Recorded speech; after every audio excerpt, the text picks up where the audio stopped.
Salut à tous, je m'appelle Joanne, j'ai 16 ans et j'habite à Détroit. Et aujourd'hui je vais vous parler d'une maladie avec laquelle je vais devoir vivre pour le reste de ma vie. Et non, ce n'est pas le cancer, une tumeur ou autre chose du genre. C'est le RGO, le reflux gastro-œsophagien. Pour ceux qui n'auraient jamais entendu ce nom, en gros ça veut dire que certaines parties de mon système digestif ne fonctionnent pas correctement. Ça peut sembler gênant, mais je ne peux m'empêcher de rôter. Allez-y, moquez-vous de moi si vous voulez, mais c'est vrai. Je ne peux pas m'en empêcher. J'ai ça depuis que je suis bébé. Et mes parents sont allés voir 3 médecins différents pour confirmer que c'était vrai. Donc me voilà, avec mon RGO. Ma mère était dévastée de ne pas pouvoir m'aider. Et pour ce qui est de mon père, eh bien il a quitté ma mère quand j'avais seulement 3 ans. Et ma sœur Barbara avait 7 ans. Il a dit qu'il ne pouvait pas supporter ma maladie. Enfin, j'imagine que je ne peux pas lui en vouloir. Alors maintenant, les seules personnes qui m'aident sont ma mère et ma grande sœur. Ça n'a pas été facile de contrôler mon RGO. Je me souviens quand j'avais 9 ans, j'avais une prof très méchante. Elle pensait que je faisais exprès de rôter et m'a mise au coin pendant 15 minutes. Elle était folle. Je pensais que les choses s'arrangeraient en entrant au lycée. Mais mon Dieu que j'avais tort.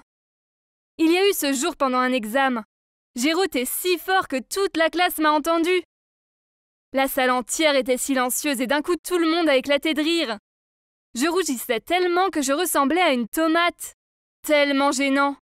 Ma prof était si embarrassée qu'elle m'a emmenée dans le bureau de la principale. Mais heureusement, la principale m'a cru à propos du RGO, surtout après que je lui ai montré la prescription du médecin décrivant ma maladie. Plus tard ce jour-là, j'en ai parlé à mes amis. Certains me croyaient, mais d'autres non. Je sais que vous vous demandez quels sont les meilleurs moyens de contrôler mon RGO. Eh bien, le médecin m'a donné seulement 3 règles à suivre. Premièrement, je dois prendre un cachet au moins 2 fois par semaine. Deuxièmement, je ne peux pas boire de boissons gazeuses ni manger de nourriture épicée. Alors que j'adore le coca et les ailes de poulet. Et troisièmement, pour apaiser mon estomac, je dois boire cet horrible thé au miel que ma mère me fait. Mais même avec ces règles, j'ai toujours quelques problèmes. Je sortais avec ce mec, Nathan. C'est aujourd'hui mon ex. Et vous n'allez pas croire pourquoi. Une fois, il m'a emmené au cinéma et il m'a acheté une boisson. Quand j'ai pris une gorgée, j'ai réalisé que c'était un soda. Mais c'était déjà trop tard. Pendant tout le film, je n'ai fait que rôter de manière incontrôlable. Le public en avait tellement marre.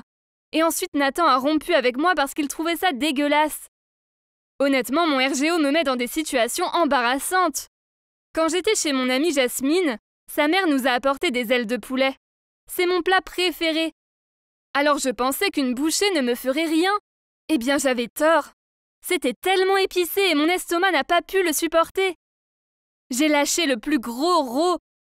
Et Jasmine et sa mère m'ont regardé complètement choquée. Elles ont sûrement cru que j'étais mal éduquée. Quand ma mère est venue me chercher, elle a raconté mon problème de RGO. Et heureusement, Jasmine et sa mère ont compris. Bref, maintenant j'ai un petit copain. Il s'appelle Alexandre et on sort ensemble depuis à peu près 2 mois. C'est vraiment le mec le plus séduisant au lycée. Mais il ne sait rien de mon RGO. J'avais peur qu'il me quitte en l'apprenant, alors j'ai essayé de lui cacher. Une fois, on était à la piscine et j'ai senti un rot venir. Alors j'ai vite couru aux toilettes. J'ai lâché mon rot et je me sentais beaucoup mieux. Mais je n'avais pas vu qu'il y avait 2 autres filles dans les toilettes. Elles m'ont regardé l'air dégoûtées et sont parties. Ces temps-ci, j'ai essayé d'éviter de sortir avec Alexandre trop souvent, car j'avais peur de ne pas pouvoir lui cacher bien longtemps. Mais un jour, il m'a appelé et m'a demandé de dîner ensemble dans un restaurant chic ce soir-là. On n'avait jamais mangé ensemble avant. Et même si je voulais dire non, j'ai finalement dit oui. Puis j'ai commencé à paniquer. J'ai appelé ma sœur à la rescousse et elle a fait toute la route depuis la fac pour venir me détendre. Je lui ai dit que j'avais besoin que mon RGO reste un secret. Et elle a accepté de m'aider.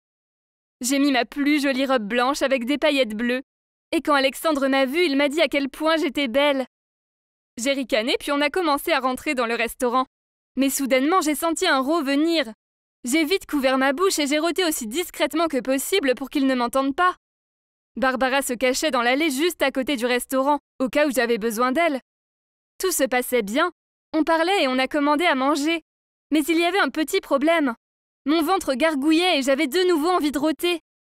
J'ai décidé de le retenir. Et quand Alexandre s'est penché pour m'embrasser, j'ai réalisé que je ne pouvais pas. Il fallait que je sorte d'ici. Je lui ai dit que je revenais tout de suite et j'ai couru voir ma sœur. Maintenant, mon estomac était à l'agonie et je ressentais une vive douleur. J'avais l'impression que j'allais exploser. J'ai couru dehors voir Barbara. Et heureusement, elle travaille dans un spa, donc elle est douée pour les massages. Elle m'a demandé de m'allonger, puis elle m'a doucement massé le ventre. Après quelques secondes, j'ai lâché le plus gros et le plus bruyant rot de ma vie. J'ai même déclenché 3 alarmes de voiture. Barbara m'a aidé à me lever et m'a demandé si ça allait mieux. Et je l'ai remerciée. Puis j'ai entendu une voix derrière moi et j'ai compris qui c'était. C'était Alexandre. Il me fixait et m'a demandé si c'était moi qui avais roté. Oh mon Dieu, il avait vu toute la scène. J'aurais voulu être engloutie par le sol. Puis j'ai compris que je n'avais pas le choix. Je devais lui dire. Alors j'ai tout raconté. Et à ma grande surprise, il s'est avancé vers moi en me disant que je ne devais rien lui cacher et que son cousin avait le RGO aussi, donc il connaissait. Puis il m'a dit d'être moi-même. J'étais tellement heureuse que je n'ai pas pu me retenir. On s'est embrassés et c'était si romantique. Enfin, pour à peu près 5 secondes. Puis j'ai lâché un rot pile dans sa bouche. Barbara a commencé à rire et Alexandre toussait. Oups, haha. Mais bon, au moins je n'ai plus besoin de cacher mon RGO ou d'en être gênée. Tout ce qui compte, c'est d'être soi-même. Et il ne faut laisser personne d'autre dire le contraire. Salut, moi c'est Anne. Halloween était la fête que je redoutais le plus dans l'année. Quand j'étais au collège, j'habitais dans une petite ville. Chaque année, il y avait un champ de citrouilles marrant avec un labyrinthe effrayant. La boulangerie du coin donnait des cookies en forme de chat et de fantômes, et tout le quartier décorait à fond, et s'assurait d'avoir plein de bonbons pour la tournée des enfants. Avec mes amis, on passait des semaines à préparer notre costume, et on pouvait se déguiser en ce qu'on voulait. C'était parfois un squelette, et c'était parfois une princesse Disney version horreur. C'était tellement bien. Mais maintenant, Halloween me rappelle un mauvais souvenir. Ma famille a déménagé en ville quand j'ai commencé le lycée. Et les jeunes étaient complètement différents ici. Tout le monde semblait plus se soucier de leur allure, et la vie semblait plus tape à l'œil. Je ne correspondais pas à ce nouvel environnement. Mes vêtements sans marque et mes cheveux en bataille me rendaient quasi invisible. Après quelques semaines où je me suis sentie comme une véritable étrangère, je suis rentrée chez moi en larmes. J'ai dit à mes parents que je n'arrivais pas à m'adapter et que je voulais retourner dans notre ancienne ville et retrouver mes anciens amis. Mes parents ont tenté de me convaincre que le système éducatif était très bon ici et que je devrais essayer de m'adapter à ma nouvelle vie. Ma mère s'était fait une nouvelle amie qui possédait un salon de coiffure. Alors elle s'est dit que ce serait une bonne idée qu'on y passe la journée ensemble à se faire belle. Mon père nous a conduits au salon. Elles ont transformé mes longs cheveux bruns ternes en des cheveux noisettes brillants mi-longs. Elles m'ont mis de l'autobronzant pour que j'aie un teint naturellement allé. Elles ont épilé mes sourcils broussailleux à la cire et m'ont montré comment me maquiller. Je me suis regardée dans le miroir et j'ai vu le reflet d'une inconnue. Je n'avais plus l'air de la fille de la campagne. J'étais tellement glamour. Mon père est venu nous chercher et nous a emmenés au centre commercial. Ma mère m'a aidé à choisir de nouveaux vêtements pour le lycée. Puis mon père a sorti son porte-monnaie pour payer et j'ai vu une expression d'inquiétude sur son visage. Je savais qu'ils avaient dépensé beaucoup d'argent aujourd'hui et je me sentais mal. Ma mère avait l'air heureuse par contre. Elle n'arrêtait pas de me complimenter sur mon nouveau look. Je pensais qu'elle en rajoutait, mais c'était quand même sympa de ne plus être invisible. Quand lundi est arrivé, je marchais le long du couloir et tous les yeux semblaient rivés sur moi. Au début, je pensais que j'avais quelque chose de travers. Est-ce que j'avais un post-it naze collé dans le dos ou quoi? Des mecs que je ne connaissais pas restaient bouche bée devant moi, et des filles qui m'ignoraient avant me jetaient des regards noirs. Très vite, tout le lycée connaissait mon nom. Je n'étais plus seule, car plein de garçons voulaient s'asseoir avec moi pour déjeuner. C'était sympa de ne pas avoir à manger mes sandwichs toute seule à une table. Chaque matin, il y avait des messages mignons collés sur mon casier. Parfois, quand je l'ouvrais, des tas de lettres et de cartes tombaient par terre. Aussi flatteur que ça peut être, ces compliments clichés ne m'impressionnaient pas. J'en avais un peu marre de refuser les rencarts encore et encore. Je voulais des amis, pas des rencarts. Mais aucune des filles ne m'appréciait. Quand Joris, ce garçon populaire, a demandé de se mettre avec moi pour un projet en anglais, j'ai dit oui pour être sympa. Le problème, c'est que les filles cool étaient jalouses. Alors elles m'ont bien fait comprendre qu'elles ne m'aimaient pas. Elles étaient assez intelligentes pour ne pas m'attaquer devant une foule, car elles savaient que j'étais populaire, du moins avec les mecs. Elles ont découpé mon short de sport. J'ai donc dû courir autour du stade avec mon jean super serré. Elles ont cassé mon casier et ont versé de la peinture rouge dedans, pour que ça ait l'air d'une scène de crime. Pire encore, j'en avais sur mon pantalon. Et ça ressemblait à du sang de règle. J'ai donc dû manquer les cours pour vite rentrer chez moi me changer. Elles ont même chopé ma trousse de maquillage dans mon sac et ont détruit mon rouge à lèvres préféré. Ça m'a officiellement mise en colère. Vous savez, détruire le rouge à lèvres d'une fille, ça veut dire que ça devient sérieux. Je savais que leur faiblesse, c'était les mecs. Alors j'ai accepté de sortir avec les mecs cool. Tous. Je suis allée au cinéma avec Joris, au parc d'attractions avec Benoît, et j'ai demandé à Damien de m'aider à ranger mes affaires, devant les filles cool. Je leur ai dit que je voulais juste voir lequel était le bon pour moi, et que ces garçons stupides me feraient la cour dans tous les cas. Voyant la colère des filles, je savais que j'avais atteint mon but. Mais les choses ne sont pas aussi simples que je le pensais. Des rumeurs sur moi se sont répandues au lycée, et je sais que ces méchantes filles sont les coupables. Je vole les copains des autres. Je suis une gamine élevée par un vieux plein aux as. Je suis si bête que je triche au contrôle, et que je paie quelqu'un nommé Zara pour faire mes devoirs. C'est ridicule au point que cette Zara a même tout confirmé. Je ne lui ai jamais parlé une seule fois. À cause de ces rumeurs, même les mecs ont commencé à m'ignorer. Avoir des gens qui me dévisagent et parlent sur moi était bien pire que d'être invisible. À Halloween, il y avait un bal de costumes au lycée. J'étais super contente mais aussi nerveuse. À cause de la situation difficile, j'ai décidé de simplement me déguiser en vieille sorcière mystérieuse. Quand je suis arrivée dans le hall, tout le monde m'a regardée et a rigolé. Ils se sont mis en rang en laissant un passage qui conduisait à l'intérieur. Interloquée, j'entrais à l'intérieur. Puis j'ai réalisé qu'au milieu du hall, il y avait moi. Il y avait en fait 3 mois ici. Les 3 filles cool portaient des masques avec des caricatures cartoon effrayantes de mon visage. Au dos de leur t-shirt, mon nom était écrit. Quand elles se sont retournées pour me regarder, elles ont fait semblant de crier de peur puis ont rigolé. J'ai réalisé que sur le devant des t-shirts étaient écrits les mots « immorale »,« fausse » et « débile ». On aurait dit que les projecteurs n'éclairaient que moi. Et tout le hall semblait me tourner autour en rigolant. J'étais là, pétrifiée et en colère au milieu du hall, incapable de faire quoi que ce soit.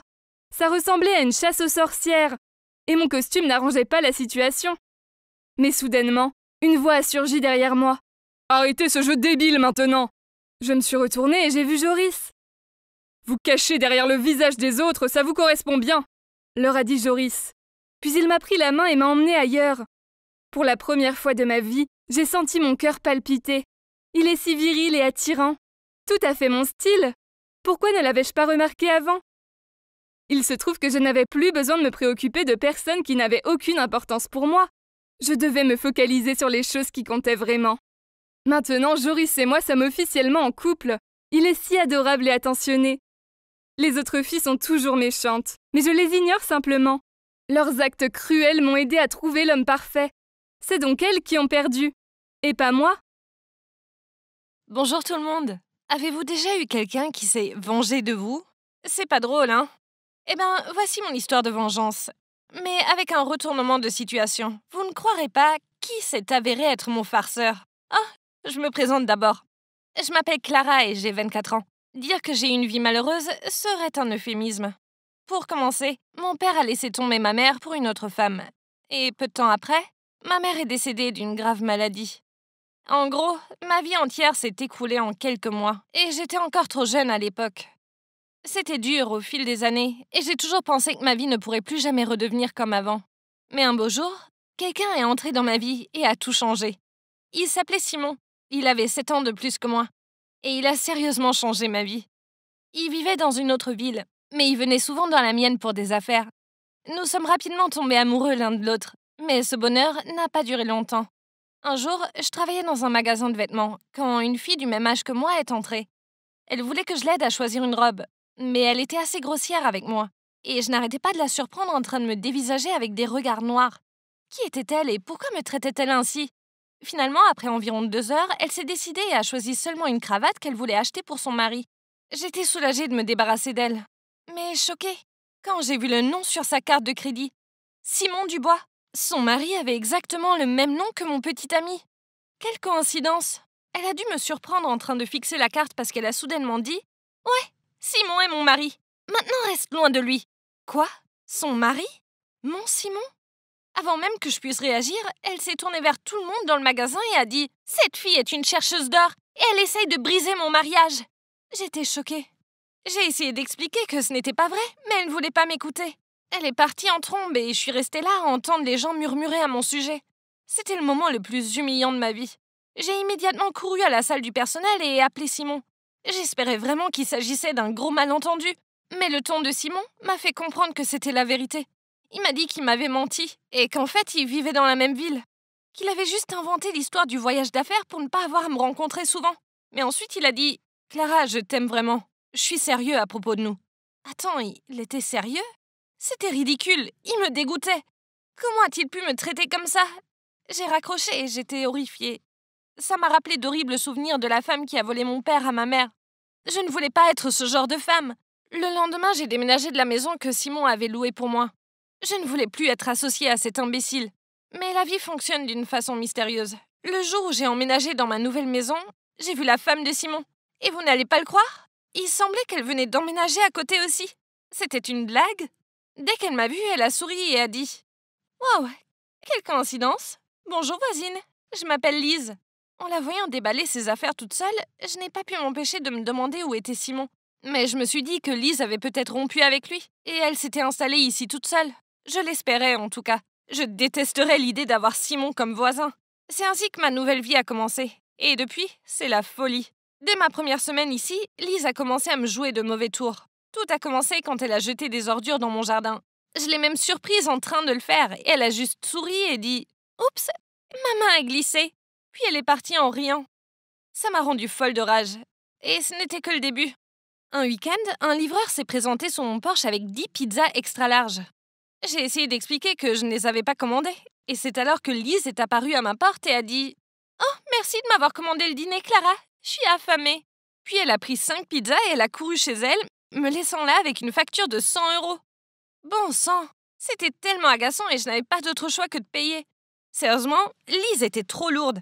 Autant que ces mauvaises blagues me tapaient sur les nerfs, autant que j'avais de la peine pour elle. Je savais ce que c'était de se faire voler quelqu'un que l'on aime. Elle devait tellement me détester pour avoir ruiné son mariage. Alors que c'était même pas de ma faute. J'ai décidé de supporter ses mauvais tours. Elle finirait par s'en remettre. Et c'est pas comme si elle me faisait du mal, hein? Eh bien, une nuit, j'ai entendu la sonnette. Je n'attendais personne. Et j'ai été surprise de voir un jeune homme debout avec une pancarte qui disait « J'accepte d'être ton petit ami. Sors avec moi. » J'étais totalement perplexe et lui ai dit qu'il s'était trompé de maison. Mais il m'a ensuite montré l'adresse de l'autre côté. C'était mon adresse. Mais qu'est-ce que c'est que ça encore? Je lui ai dit que je n'étais pas intéressée, mais il a essayé de prendre ma main et m'a dit « Allez ma belle, sois pas timide. » Je lui ai dit que s'il ne me laissait pas tranquille, j'appellerais la police. Alors heureusement, il s'est enfui. Inutile de préciser que je savais que c'était une blague de Lise. Mais cette fois, elle était allée trop loin. J'ai décidé d'aller la voir et de lui toucher un mot, une bonne fois pour toutes. Alors que je marchais vers sa maison, j'ai vu quelqu'un de familier de l'autre côté de la route. Je n'arrivais pas à le croire. C'était mon père. Tant d'années avaient passé et il avait complètement changé. Mais il n'y avait aucun doute que c'était lui. J'ai soudainement hurlé « Papa ?» Mais je savais pas quoi faire après. Je réfléchissais à mon prochain mouvement quand j'ai senti quelqu'un derrière moi. Je me suis retournée et j'ai vu Lise. Elle m'a souri et s'est éloignée. C'était quoi son problème? Avait-elle entendu ce que je venais de dire? J'étais tellement choquée de voir mon père que je suis rentrée en courant dans ma maison. Je le détestais pour ce qu'il avait fait à ma mère. Mais il était toujours mon père. Et je voulais savoir s'il allait bien et ce qu'il faisait ici. J'ai à peine dormi cette nuit-là car je n'arrêtais pas de penser à mon père. Le lendemain matin, j'étais assise près de la fenêtre, quand il est réapparu. Cette fois-ci, il était avec Lise et elle lui tenait le bras. Que faisait-elle avec mon père? Pourquoi était-il si proche? Plus tard ce jour-là, je l'ai revu et cette fois, lui et Lise se faisaient des câlins. Oh mon Dieu, ils sortaient ensemble? Peut-être que Lise m'avait entendu l'appeler papa et que maintenant elle flirtait avec lui pour encore se venger de moi? C'était trop. L'idée d'avoir Lise comme belle-mère me donnait envie de vomir. J'ai attendu et attendu, mais il était dans sa maison et il n'y avait aucun signe de son départ. Finalement, il est parti et dès qu'il a été dans sa voiture, j'ai couru dans sa maison. Je tremblais quand j'ai frappé à la porte. Et quand Lise a ouvert, j'ai dit « Tu es allée vraiment trop loin. Peux-tu arrêter cette vengeance maintenant ?» Lise a eu l'air confuse et a dit « Mais de quoi tu parles ?» Lise ne semblait toujours pas comprendre et j'étais sur le point de lui expliquer quand j'ai entendu des pas. Je me suis retournée et mon père était juste là. Il a dit « Quel est le problème, Lise? Pourquoi te disputes-tu avec cette jeune femme ?»« Hein? Jeune femme? Il ne me reconnaissait pas ?» Alors Lise est intervenue et a dit « C'est bon, papa, nous avons juste un malentendu ici. »« Quoi? Papa? C'est ton père? Vraiment ?» J'ai bégayé. « Oui, pourquoi? Qu'est-ce qu'il y a ?» a-t-elle dit. Lise, tu n'as pas besoin de me mentir. Je sais que tu sors avec mon père pour te venger de moi. Et je poursuivis. Waouh! Attends, qu'est-ce que tu veux dire par ton père? Lise haletait. À ce moment-là, mon père a eu l'air confus aussi, et il s'est approché de moi et a demandé s'il pouvait regarder ma main. Après avoir vu ma tache de naissance, il a commencé à pleurer et à me serrer dans ses bras. Clara, c'est toi. C'est vraiment toi. Je savais pas comment réagir, alors je l'ai laissé me prendre dans ses bras. Ça faisait si longtemps que personne ne m'avait pas serré comme ça. Depuis la mort de ma mère, j'avais essayé d'être forte et de me contenir, mais soudain je n'ai plus pu me retenir. J'ai fondu en larmes dans ses bras. Nous sommes restés comme ça pendant un long moment. Et finalement, il m'a emmenée chez Lise et m'a raconté l'histoire.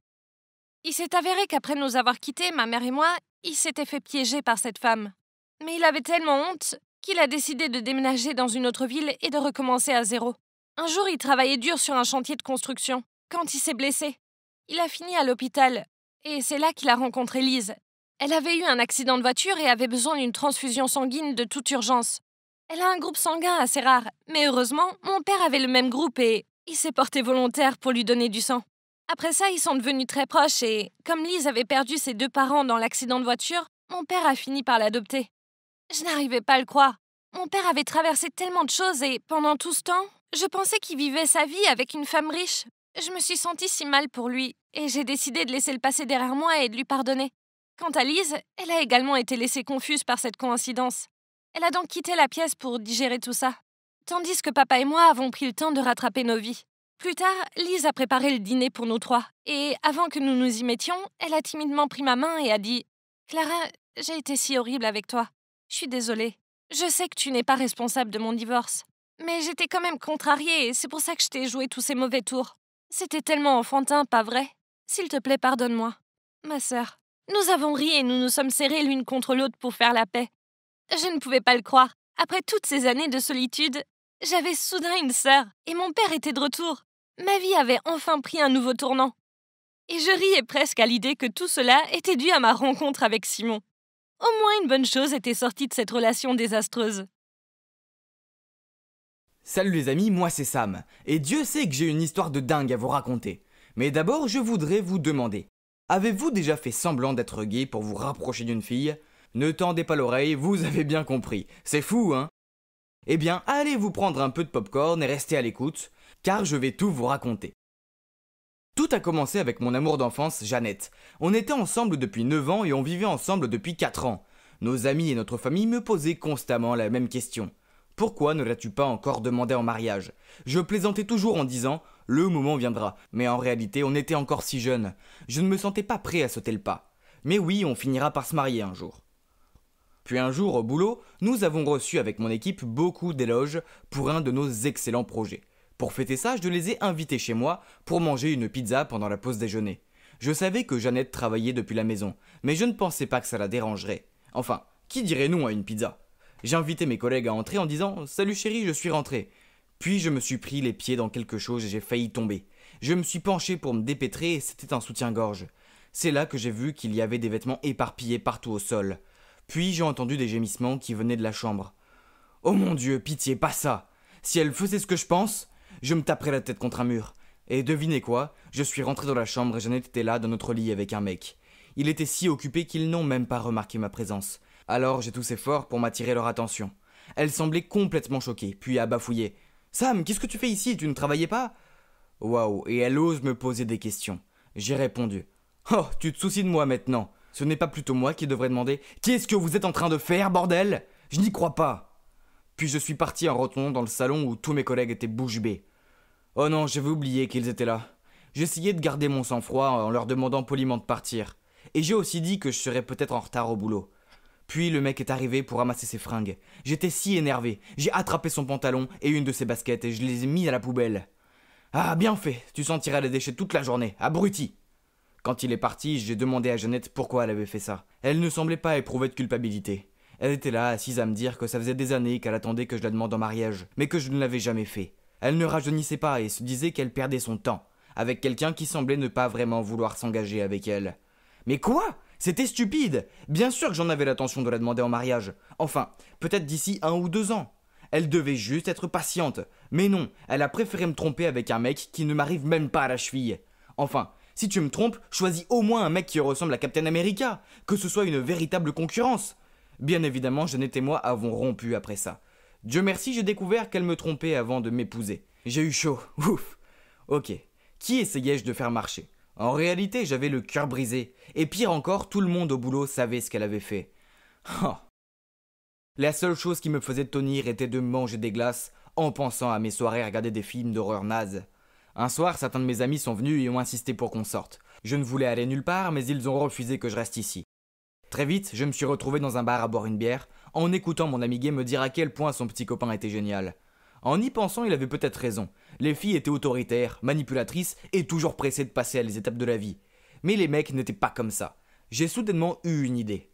J'en avais tellement marre des filles. Mais le truc, c'est que je me sentais seul, alors pourquoi n'essayais-je pas de sortir avec un mec? Oui, je sais, ça paraît dingue, mais peu importe. Qui sait, peut-être que j'étais gay et que j'étais fait pour être avec un mec, non? Donc, quand je suis rentré ce soir-là, j'ai téléchargé une appli de rencontre et j'ai commencé à chercher l'homme de mes rêves. Je suis très vite tombé sur Grant. Il portait un t-shirt de Stranger Things et il était canon. Enfin, pas autant que moi, bien sûr. On a commencé à parler et quelques jours plus tard, il m'a proposé un rendez-vous et j'ai accepté. On est allé dans un fast-food et on a mangé des burgers gras que Jeannette détestait. Puis on a parlé de super-héros de films que Jeannette détestait aussi. Ça faisait du bien d'être avec quelqu'un qui ne comptait pas les calories ou qui ne tournait pas la tête à la moindre référence geek. Je suis rentré chez moi de bonne humeur, mais en passant devant une boutique de bubble tea. Mais quelque chose est tombé du ciel et je me suis retrouvé trempé. C'est quoi ce bordel? Et c'était quoi cette saveur? C'était très sucré. Je me suis regardé et c'était du bubble tea? Je n'y croyais pas. On venait de me lancer du bubble tea sur la tête. Je regardais autour de moi puis trouvais le coupable. C'est là que j'ai vu une fille paniquée courir vers moi. Elle bafouillait en disant qu'elle était vraiment désolée et qu'elle voulait viser son copain, mais qu'elle l'avait raté. J'étais soudainement de mauvaise humeur, alors je lui ai dit « C'était vraiment stupide de faire ça !» Puis je suis parti. C'était pas possible. Les filles ne me causent que des malheurs. J'en avais vraiment marre d'elles. Donc quand Grant m'a proposé un autre encart, j'ai accepté. On est allé dans un café pour pouvoir discuter. Soudainement, il a tendu la main pour prendre la mienne. Oh mon Dieu, mais que devais-je faire? La retirer? Mais ce serait méchant. Je voulais à tout prix sortir de cette impasse, donc j'ai inventé que je venais de me souvenir que j'avais un rendez-vous avec mes parents. Puis je suis parti en vitesse. Ok, donc j'avais une révélation. Je n'étais absolument pas gay. Dieu merci, on s'était seulement tenu la main. S'il avait essayé de m'embrasser, je me serais évanoui sous le choc. Soudainement, mon téléphone sonna. C'était un message de mon embêtant cousin James avec une photo en pièce jointe. Oh mon Dieu, c'était Grant et moi quand on se tenait la main. Comment j'avais fait pour ne pas voir que James était dans le même café que nous?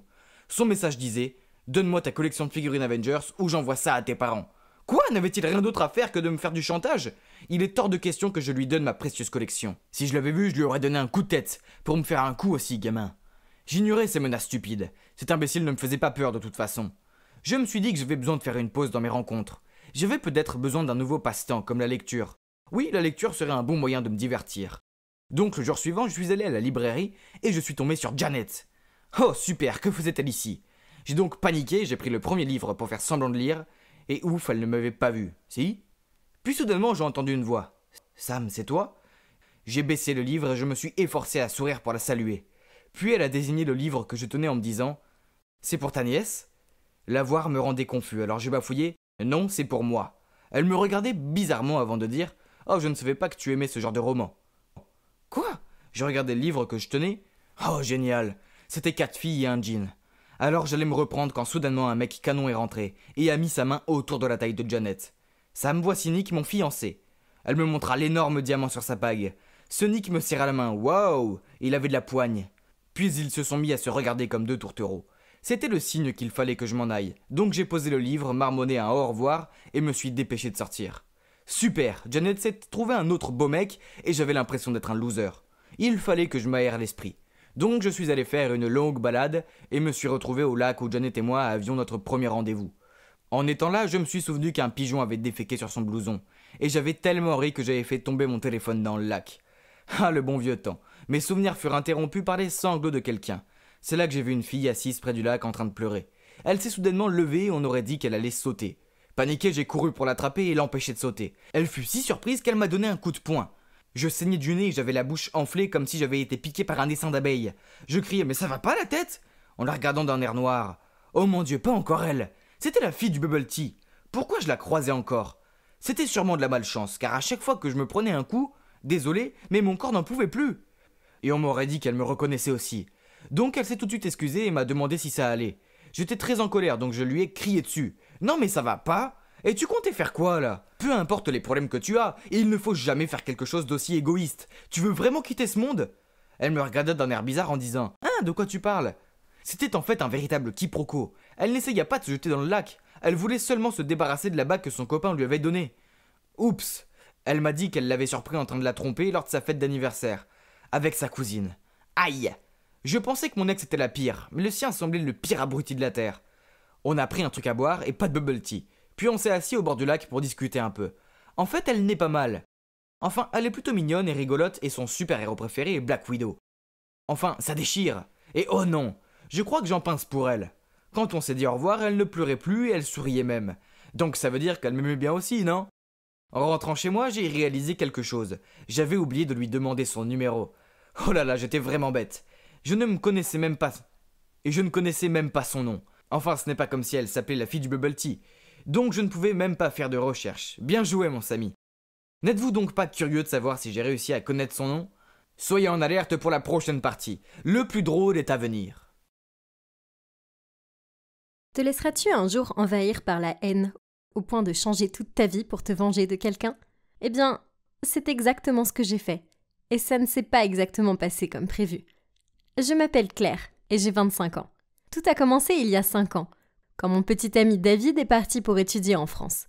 Nous étions très amoureux à l'époque et ce n'était pas facile d'être éloignés. Mais nous nous en sommes étonnamment bien sortis. David m'a promis que nous nous marierons à son retour. Mais après quelques mois d'absence, il a commencé à prendre ses distances. Il ne m'appelait plus tous les jours et répondait à peine à mes SMS. Je pensais qu'il était peut-être trop occupé et stressé pour gérer sa nouvelle vie, tout en gérant le fait que je lui manquais. Alors j'ai décidé de faire quelque chose de fou et de m'envoler pour Paris pour lui faire la surprise le jour de son anniversaire. Je n'avais pas vraiment réfléchi. J'avais juste pris l'avion avec enthousiasme et pris un taxi pour aller à son appartement. Mais, eh bien, au moment même où je l'ai vu entrer dans le hall, je l'ai regretté. David était là, mais il n'était pas seul. Il était en train d'enlacer et d'embrasser une autre fille. Et elle est même montée avec lui. J'ai senti mon sang bouillir et j'ai voulu crier. Mais au lieu de cela, je suis partie. J'étais si bouleversée, mais aussi en colère. Comment a-t-il pu me trahir comme ça? Faire un long chemin juste pour voir mon petit ami me trahir sous mes yeux était une mauvaise chose. Et je ne pensais pas que la vie pouvait être pire. Mais j'avais tort. Les choses étaient sur le point de devenir bien pire. Après avoir quitté son appartement, j'ai pris une chambre dans une auberge de jeunesse à proximité. Et j'ai pleuré jusqu'à ce que je me suis endormie. L'instant d'après, je me réveillais avec une odeur de brûlé. Oh mon Dieu, l'auberge était en feu. J'ai eu de la chance de m'en sortir vivante. Mais j'ai été grièvement brûlée et j'ai gardé une énorme cicatrice sur le visage. J'étais là, le cœur brisé et brûlé vif dans un pays étranger, où je ne connaissais personne et ne parlais pas la langue. Je ne m'étais jamais sentie aussi seule et aussi moche de toute ma vie. En me regardant dans le miroir, je n'ai ressenti que de la colère et de la rancœur contre David. Il avait détruit ma vie et je voulais à tout prix le lui faire payer. Après avoir récupéré, j'ai pris l'avion et je suis retournée aux États-Unis. C'est là que j'ai commencé à préparer ma vengeance. J'avais plus d'un tour dans mon sac, mais chaque chose en son temps. La chirurgie plastique. Dès que j'ai eu mon diplôme, je me suis fait refaire le visage. J'ai même changé mon nom, déménagé dans un nouvel appartement et vécu avec une nouvelle identité. Ma vie était déjà assez misérable, alors tout ce que je voulais, c'était recommencer à zéro. Et ça a marché. Après l'opération, je suis devenue une personne complètement différente, comme je l'avais voulu. Et en plus, j'étais encore plus belle qu'avant l'accident. Je me sentais merveilleusement bien et j'avais hâte de recommencer à vivre. Bien sûr, j'ai dû travailler comme une folle pour payer ma chirurgie plastique. Mais ça en valait la peine, n'est-ce pas? En plus de ça, c'est aussi comme ça que j'ai fait de mon mieux pour me construire une carrière. David regretterait de m'avoir trompée pour le reste de sa vie. Ça c'est sûr. Et comme prévu, après 3 ans de travail acharné, j'ai fini par être promue à un poste de direction dans l'entreprise de construction pour laquelle je travaillais. Et je suis devenue une femme belle et brillante que beaucoup de gens admirent. Au même moment, quelques-uns de mes amis m'ont dit que David était rentré de Paris et qu'il travaillait désormais pour un grand cabinet d'architectes. J'ai presque ricané quand j'ai entendu le nom de l'entreprise. C'était notre nouvelle entreprise partenaire. Oh, les choses allaient devenir amusantes. Mes amis m'ont également dit qu'il avait ramené sa petite amie française aux États-Unis avec lui et qu'ils allaient bientôt se marier. Quoi? Ils allaient se marier? Ils avaient l'air si heureux ensemble, hein? Pas étonnant que pendant toutes ces années, il n'ait pas essayé de me contacter une seule fois. Après l'avoir surpris en train de me tromper, j'ai juste disparu. J'aurais pu être morte, mais il ne semblait pas s'en soucier. Cela m'a poussée à le détester encore plus. C'était hors de question qu'un traître puisse vivre heureux comme ça. Je ne pouvais pas attendre plus longtemps. Il était temps de mettre mon plan en exécution. D'abord, j'ai dit à mon patron que je travaillais sur le projet avec l'entreprise de David. Au moins, comme ça, j'aurai une excuse pour l'approcher. Lors de cette première rencontre, je me suis arrangée pour être aussi belle que possible et j'ai attendu en retenant mon souffle. Bien sûr, David ne m'a pas reconnue. Eh bien, le croiriez-vous? Il a continué à me regarder et à me draguer. J'ai trouvé ça hilarant et je me suis mise à le draguer en retour. Et finalement, il a compris et m'a demandé de sortir avec lui. Quel con! Je comprenais maintenant pourquoi j'avais été larguée dans le passé. Même quand il avait déjà sa fiancée, il pouvait toujours flirter tranquillement avec les autres. Pauvre fiancé. J'ai continué à jouer le jeu et j'ai même fait des plans pour me lier d'amitié avec sa fiancée, Valérie. Je savais qu'elle traînait dans un certain café. Alors un jour, j'y suis allée et je l'ai accidentellement bousculée, faisant tomber de l'eau sur sa magnifique tenue. J'ai continué à m'excuser et lui ai dit que je paierais pour la faire nettoyer à sec. Et finalement, nous avons commencé à discuter et à sympathiser. Nous avons échangé nos numéros et je lui ai demandé si elle voulait aller faire du shopping un jour, ce qu'elle a accepté. C'était beaucoup trop facile. Quelques jours plus tard, nous sommes allés faire du shopping. Et il n'a pas fallu longtemps pour qu'elle commence à me confier à quel point elle se sentait seule et qu'à part son petit ami, elle ne connaissait personne ici. Je lui ai souri gentiment et lui ai dit que je serais volontiers sa meilleure amie. Au même moment, David et moi sortions ensemble. J'ai fait semblant de craquer pour lui, même si au fond de moi j'étais furieuse contre lui. Je lui ai même dit que je partagerais avec lui des documents de travail confidentiels, s'il me dorlotait et me traitait comme une princesse. Il semblait totalement amoureux de moi et passait tout son temps libre à m'inviter au restaurant et à m'acheter des cadeaux de valeur. On aurait dit qu'il n'était plus intéressé par Valérie. Évidemment, Valérie est venue me voir et m'a dit qu'elle était très triste parce que le mariage approchait, mais que son fiancé était tout simplement froid et agissait bizarrement. D'un côté, je l'ai réconforté et encouragé. Mais de l'autre, j'ai séduit David et pris la plupart de son argent. Il a même mis mon nom sur le contrat de la maison. Donc techniquement, je possédais son appartement. Vous savez, je voulais que David ressente la douleur d'être trahi par la personne en qui il avait confiance. Un jour, Valérie m'a appelée en larmes et m'a dit qu'elle soupçonnait son petit ami de voir quelqu'un d'autre. Je lui ai demandé quel était le nom de son petit ami et où il travaillait. Et je lui ai dit qu'elle n'avait pas à s'inquiéter, que je l'aiderais à le découvrir. Quelques jours plus tard, j'ai envoyé à Valérie quelques photos de lui en train de la tromper avec moi, mais en cachant évidemment mon visage. Cependant, c'était bien assez de preuves pour la faire souffrir. Puis j'ai dit à Valérie qu'il semblait que son petit ami travaillait avec cette autre fille sur un projet, et que Valérie pourrait se venger en détruisant le projet. De cette façon, il ne pourrait plus travailler avec cette autre fille. Valérie est tombée dans le panneau. C'était fou. Le lendemain, mes collègues m'ont appris que la folle fiancée de David avait détruit la maquette finale du projet des deux entreprises. Elle avait renversé de l'eau sur son ordinateur portable et l'avait jeté par terre, alors que la date limite approchait et qu'il était trop tard pour tout recommencer. Apparemment, son patron était furieux et l'a immédiatement renvoyé. Ce contrat valait des millions de dollars et il venait de tout gâcher. Mais le mérite revient entièrement à Valérie. Elle n'y avait même pas réfléchi. Elle était stupide à ce point. Ah, ça a bien servi David. Finalement, le karma est venu et lui a botté les fesses. Ce soir-là, je suis allée chez eux. David n'avait plus de travail, plus d'argent, et il était sur le point de perdre sa fiancée et sa maison aussi. J'ai frappé à la porte, et quand Valérie a ouvert, elle était choquée de me voir. Mais pas aussi choquée qu'elle allait le devenir. David m'a vue, et on aurait dit qu'il allait s'évanouir. « Surprise !» ai-je dit. « Salut David !» Valérie a eu l'air confuse et a dit « Attendez, vous vous connaissez ?» J'ai rigolé et j'ai dit « Bien sûr que oui, Valérie. En fait, Je suis l'autre femme avec laquelle il te trompe. Et ce n'est pas tout. Je suis en fait l'ex de David.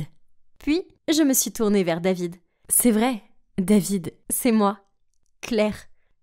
Valérie, quand il est venu à Paris, il sortait avec moi. Et puis il m'a trompée avec toi. Alors je me suis vengée. Les deux avaient l'air complètement abasourdis. Et au lieu de me crier dessus, ils ont commencé à se battre entre eux. Valérie criait. « Comment tu as pu me faire ça ?» David a répliqué en criant. « Tu es folle ! Si tu n'avais pas ruiné mon ordinateur portable, les choses ne se seraient pas passées comme ça. »« Oh, vraiment ? Si tu ne m'avais pas trompée, je n'aurais pas fait ça. » a dit Valérie en éclatant en sanglots. Très vite, elle a découvert que la maison m'appartenait maintenant, ainsi que tout son argent. Et c'est là que tout est parti en vrille. Je suis restée là, à admirer la façon dont ma vengeance s'était déroulée. Finalement, ils ont rompu et j'ai décidé de les virer de la maison.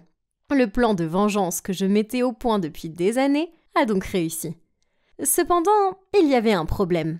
Le prix que j'ai payé pour ça n'était pas des moindres. Lorsque je suis arrivée au travail, tout le monde chuchotait à mon sujet, disant que le projet sur lequel je travaillais avait été un échec total, et que tout cela était dû au fait que j'avais séduit le gars de notre société partenaire, alors même qu'il était sur le point d'épouser sa fiancée. C'était un désastre, ma réputation était ruinée. Je ne pouvais pas supporter que tout le monde soit contre moi. Alors j'ai démissionné. J'ai décidé de passer un peu de temps à la maison pour essayer de me vider la tête. Je ne comprenais pas. J'avais passé des années à préparer ma vengeance, et maintenant qu'elle avait enfin été couronnée de succès, pourquoi je me sentais si mal ? J'étais tellement occupée à ruiner la vie de David que je n'avais pas pensé aux conséquences sur ma vie. Je me suis faite des illusions. Par-dessus tout, la joie et la satiété de les voir tous les deux déménager de la maison n'étaient que temporaires. Et ce qui restait après ça n'était qu'un sentiment de vide. Qu'est-ce que j'avais fait ? Je n'ai fait que ruiner la vie des gens. Surtout celle de Valérie. Elle était innocente dans tout ça. Comment ai-je pu être si cruelle ? Un jour, alors que je marchais dans la rue, je l'ai vue à l'arrêt de bus. Et elle avait l'air si triste et si maigre. Et ça m'a tourmentée. Cette pauvre fille ne méritait pas ça. Je ne pouvais pas rester là sans rien faire. Je devais m'excuser. J'ai donc traversé la rue en courant. Mais le temps que j'arrive, le bus s'était passé et elle était partie. J'ai décidé alors de l'appeler. J'ai demandé si nous pouvions parler et au début, elle a refusé. Mais une fois que je lui ai dit que j'étais désolée et que je lui ai dit à quel point je me sentais mal à propos de tout ça, elle a accepté de me rencontrer. Je tenais les clés de son ancienne maison lorsqu'elle s'est avancée vers moi et je les lui ai remises. Elle était surprise, mais j'ai commencé à lui expliquer. « Valérie, je suis vraiment désolée. Je ne voulais pas te faire de mal. C'était juste que David m'a brisé le cœur et pendant des années, je n'ai pensé qu'à détruire sa vie comme il avait détruit la mienne. Je n'avais pas réalisé que tu étais si douce. Et maintenant je vois à quel point j'ai été horrible avec toi. Tu ne mérites rien de tout ça. Tu me faisais confiance et je t'ai complètement trahi. » Au début, Valérie n'a rien dit. Puis elle a commencé à me crier dessus, en disant qu'elle me considérait comme sa meilleure amie et qu'elle se sentait si pitoyable de m'avoir fait confiance. À ce moment, j'ai éclaté en sanglots. J'étais un monstre. À la minute où j'ai commencé à pleurer, quelque chose a changé chez Valérie. Elle m'a pris dans ses bras. Je n'arrivais pas à le croire. Après tout ce que je lui avais fait, elle voulait toujours me réconforter. On était là dans les bras l'une de l'autre, à pleurer. Et oui, finalement, quelque chose de bien était sorti de tout ce chaos. J'avais une amie. Et très vite, cette amie deviendra ma meilleure amie, c'est sûr. Les gars, honnêtement, je ne vous recommande pas de perdre votre temps à vous venger. J'ai gâché tant d'années de ma vie à être obsédée par le fait de faire du mal à David. Et au final, ça n'a fait du mal qu'à moi-même et à la pauvre innocente Valérie. De par ma propre expérience, je veux juste vous dire, soyez toujours une personne mature et vivez pour vous-même, pas pour les autres. Salut, c'est Olivia. De l'extérieur, ma vie semble parfaite. Ma famille est riche, je suis belle et brillante, même mon travail est chic. Mais de l'intérieur, j'ai un défaut de caractère. Je suis colérique, ce qui a failli me faire tout perdre. J'ai toujours été la petite princesse de mon père, ce qui signifie que j'obtiens tout ce que je veux, comme de nouveaux vêtements, une nouvelle voiture et des vacances exotiques. C'est pourquoi les autres filles ont toujours été jalouses de moi. Mais Élise était différente. Elle a réalisé que je valais bien plus que des vêtements de marque et des beaux cheveux brillants. La famille d'Élise vivait près d'ici, Mon père était ami avec le sien, qui est décédé quand elle était petite. Mais comme mon père est un type bien, il a continué à les soutenir. Il a payé les études d'Élise, alors nous étions dans la même école. C'était la seule amie qui pouvait supporter mon tempérament colérique. Je sais, ce n'était pas gentil. Mais c'était difficile de faire face à la jalousie des filles de ma classe moyenne à mon égard, ce qui a donné lieu à quelques incidents. Une fois, alors que je n'étais qu'une élève de primaire, une fillette a osé mettre ma chemise après le sport. Elle a dit que c'était un accident. Oui, c'est ça. Je lui ai crié dessus en disant qu'elle avait étiré et que maintenant, elle m'en devait une nouvelle. Élise a essayé de calmer la situation, mais elle s'est retrouvée au milieu de la dispute, littéralement, car cette fille et moi, on se lançait des insultes à travers Élise. Une autre fois, des enfants se sont assis à ma place à la cantine. Et lorsque je leur ai demandé de bouger, ils ont refusé. J'étais furieuse, alors j'ai versé ma crème anglaise sur eux. Voyant que les enfants étaient sur le point de devenir fous, Élise leur a passé une serviette, s'est empressée de s'excuser et m'a fait sortir de là avant que je ne les recouvre d'une autre partie de mon repas. Elle comprenait à quel point je m'énervais sur certaines choses, mais elle ne s'est jamais énervée contre moi à ce sujet. C'est pourquoi notre amitié a perduré jusqu'à l'âge adulte. C'est parfait d'avoir une amie comme Élise pour grandir. Mais ce qui a rendu ma vie encore plus parfaite, c'est l'arrivée de notre jeune voisin. Oui, une nouvelle famille venait d'emménager. Et ma mère m'a dit qu'un joli garçon de mon âge allait à la rencontre des voisins. J'ai couru pour voir ce qui se passait et j'ai trouvé Élise debout sous mon porche en train de parler à un gars super mignon. J'ai arrangé mes cheveux et j'ai bondi vers eux. « Salut Élise !» Je lui ai souri, puis je me suis tournée vers lui et j'ai dit « Salut !» On ne s'est certainement pas rencontrés avant, parce qu'il n'y a aucune chance que je t'oublie. Il a souri en retour et s'est présenté comme Samuel et a dit qu'il vivait dans ce quartier. Je me suis assise sur le canapé dans la maison d'Élise et j'ai fait des recherches sur Samuel. Et j'ai découvert qu'il était un influenceur assez célèbre. Son père est parti avec une autre femme et il a fondé une nouvelle famille. Alors Samuel vivait avec sa mère et sa grand-mère. Et le meilleur de tout, c'est qu'il était célibataire. J'ai agrippé le bras d'Élise et insisté pour qu'elle m'aide à faire de Samuel mon petit ami. Elle avait l'air un peu mal à l'aise au début, puis elle a accepté à contre-cœur de m'aider. J'ai persuadé Élise de prétendre qu'elle avait perdu son téléphone. Puis je suis allée chez Samuel et je l'ai supplié de venir nous aider à le chercher. Il a passé toute l'après-midi à essayer de nous aider à le chercher, pour finalement l'entendre sonner dans ma poche. Oups! Puis, une fois, cette fois ce n'était pas planifié. Mais j'ai réussi à coincer un de mes nouveaux talons dans une plaque d'égout. J'étais là à hurler quand Samuel est passé devant moi et m'a dit d'enlever ma chaussure. J'ai refusé. Avait-il la moindre idée de leur prix? Il s'est contenté de rire et m'a dit de m'appuyer sur lui pendant qu'il retirait soigneusement ma chaussure. Quel cœur ne fondrait pas pour ce gentil garçon? Après cela, nous avons commencé à parler davantage, puis nous avons bavardé tous les jours. Il avait le sens de l'humour et était très gentil avec moi. C'était tellement merveilleux de savoir qu'il a été impressionné par mon côté mignon, cachant le téléphone d'Élise dans ma poche pour trouver une chance de se faire des amis. Comme c'est embarrassant. Mais on dirait que ça lui a plu, car au bout de 2 mois, il m'a demandé de sortir avec lui. Et nous sommes rapidement devenus un couple officiel. J'ai adoré être entourée de sa famille, car sa mère et sa grand-mère étaient si douces et gentilles. Puis mon père a dit qu'il avait besoin de moi pour un voyage d'affaires de 3 mois à San Diego. Je ne voulais pas quitter Samuel pour si longtemps, mais je ne pouvais rien y faire. Oh, être un adulte, ça craint parfois. Je devais juste faire mes valises et prendre le vol pour San Diego, et finir le travail aussi vite que possible.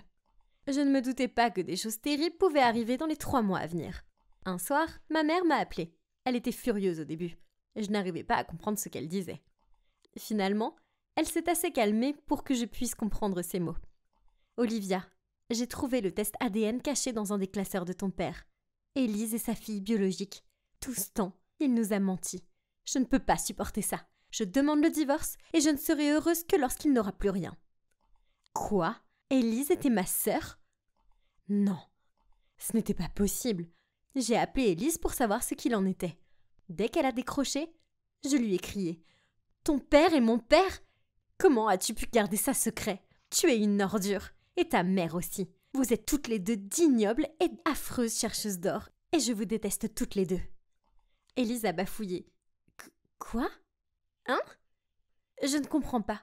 Tu m'as entendu. Tu es une ordure et ta mère aussi. Elle n'est rien qu'une garce obsédée par l'argent et menteuse. Et je la déteste. » En pleurant, Élise a répondu « Ne parle pas de ma mère comme ça. » Ça m'a mis encore plus en colère. Alors j'ai crié « Je vais dire ce que je veux. Je te déteste et je la déteste. J'espère que vous tomberez toutes les deux dans un gouffre et que vous n'en sortirez jamais. » Soudain, j'ai entendu une voix en arrière-plan. « À qui parles-tu ? Et pourquoi es-tu si contrarié ?» Je connaissais cette voix. C'était celle de Samuel. Pourquoi était-il avec Élise ? J'étais sur le point de lui crier de rester loin de mon petit ami, mais elle a raccroché. J'ai immédiatement essayé d'appeler Samuel, mais il n'a pas répondu. J'étais tellement en colère que j'ai crié. Puis je suis allée dans la cuisine et j'ai commencé à briser des verres sur le sol et à balayer des objets des armoires. Le lendemain, Samuel m'a appelée. Je pensais qu'il essayait de s'en sortir après ce qu'il a fait. Alors j'ai répondu en disant « Oh, salut Samuel, c'est sympa d'avoir enfin des nouvelles de toi. » Il a répondu « Salut Olivia. Écoute, j'ai quelque chose d'important à te dire. C'est ma grand-mère. Elle est à l'hôpital et je ne peux pas payer les factures médicales. Je déteste demander, mais s'il te plaît, puis-je t'emprunter de l'argent ?» Furieuse, j'ai crié « Pour qui tu te prends ? Tu m'as fait un sale coup derrière mon dos et maintenant tu as le culot de me demander de l'aide ? Ce n'est pas mes affaires, mec. » Il s'est tu, puis il a raccroché. Au début, j'étais furieuse. Comment osait-il me faire ça ? Mais une fois que j'ai eu le temps de me calmer, j'ai pensé que j'avais peut-être réagi de façon un peu excessive. Je veux dire, j'aurais pu lui donner une chance de s'expliquer. Alors j'ai essayé de le rappeler, mais il ne m'a pas répondu. J'ai appelé Élise et, de ma voix la plus calme, je lui ai demandé de me dire ce qui se passait. Elle m'a dit qu'elle n'avait aucune idée que mon père était aussi son vrai père, et que c'était beaucoup pour elle. Puis elle a dit qu'elle n'était passée chez Samuel que la nuit dernière parce que sa grand-mère avait de la fièvre et qu'elle essayait de l'aider, mais que sa fièvre s'était aggravée et qu'elle avait été hospitalisée. Je me suis sentie assez mal à propos de tout ça. Alors j'ai essayé de rappeler Samuel pour démêler cette situation. Mais il avait bloqué mon numéro. Je lui ai transféré de l'argent pour les dépenses de sa grand-mère, mais il me l'a renvoyé directement. Ouf! C'était si dur d'être si loin de Samuel et de ne pas pouvoir aller clarifier les choses avec lui. Il me manquait et ça me rendait dingue. À cause de ça, je me suis confiée à Élise. Et elle m'a tenue informée de l'état de la grand-mère de Samuel, qui apparemment n'allait pas bien du tout. Puis, un jour, elle a eu une idée pour m'aider.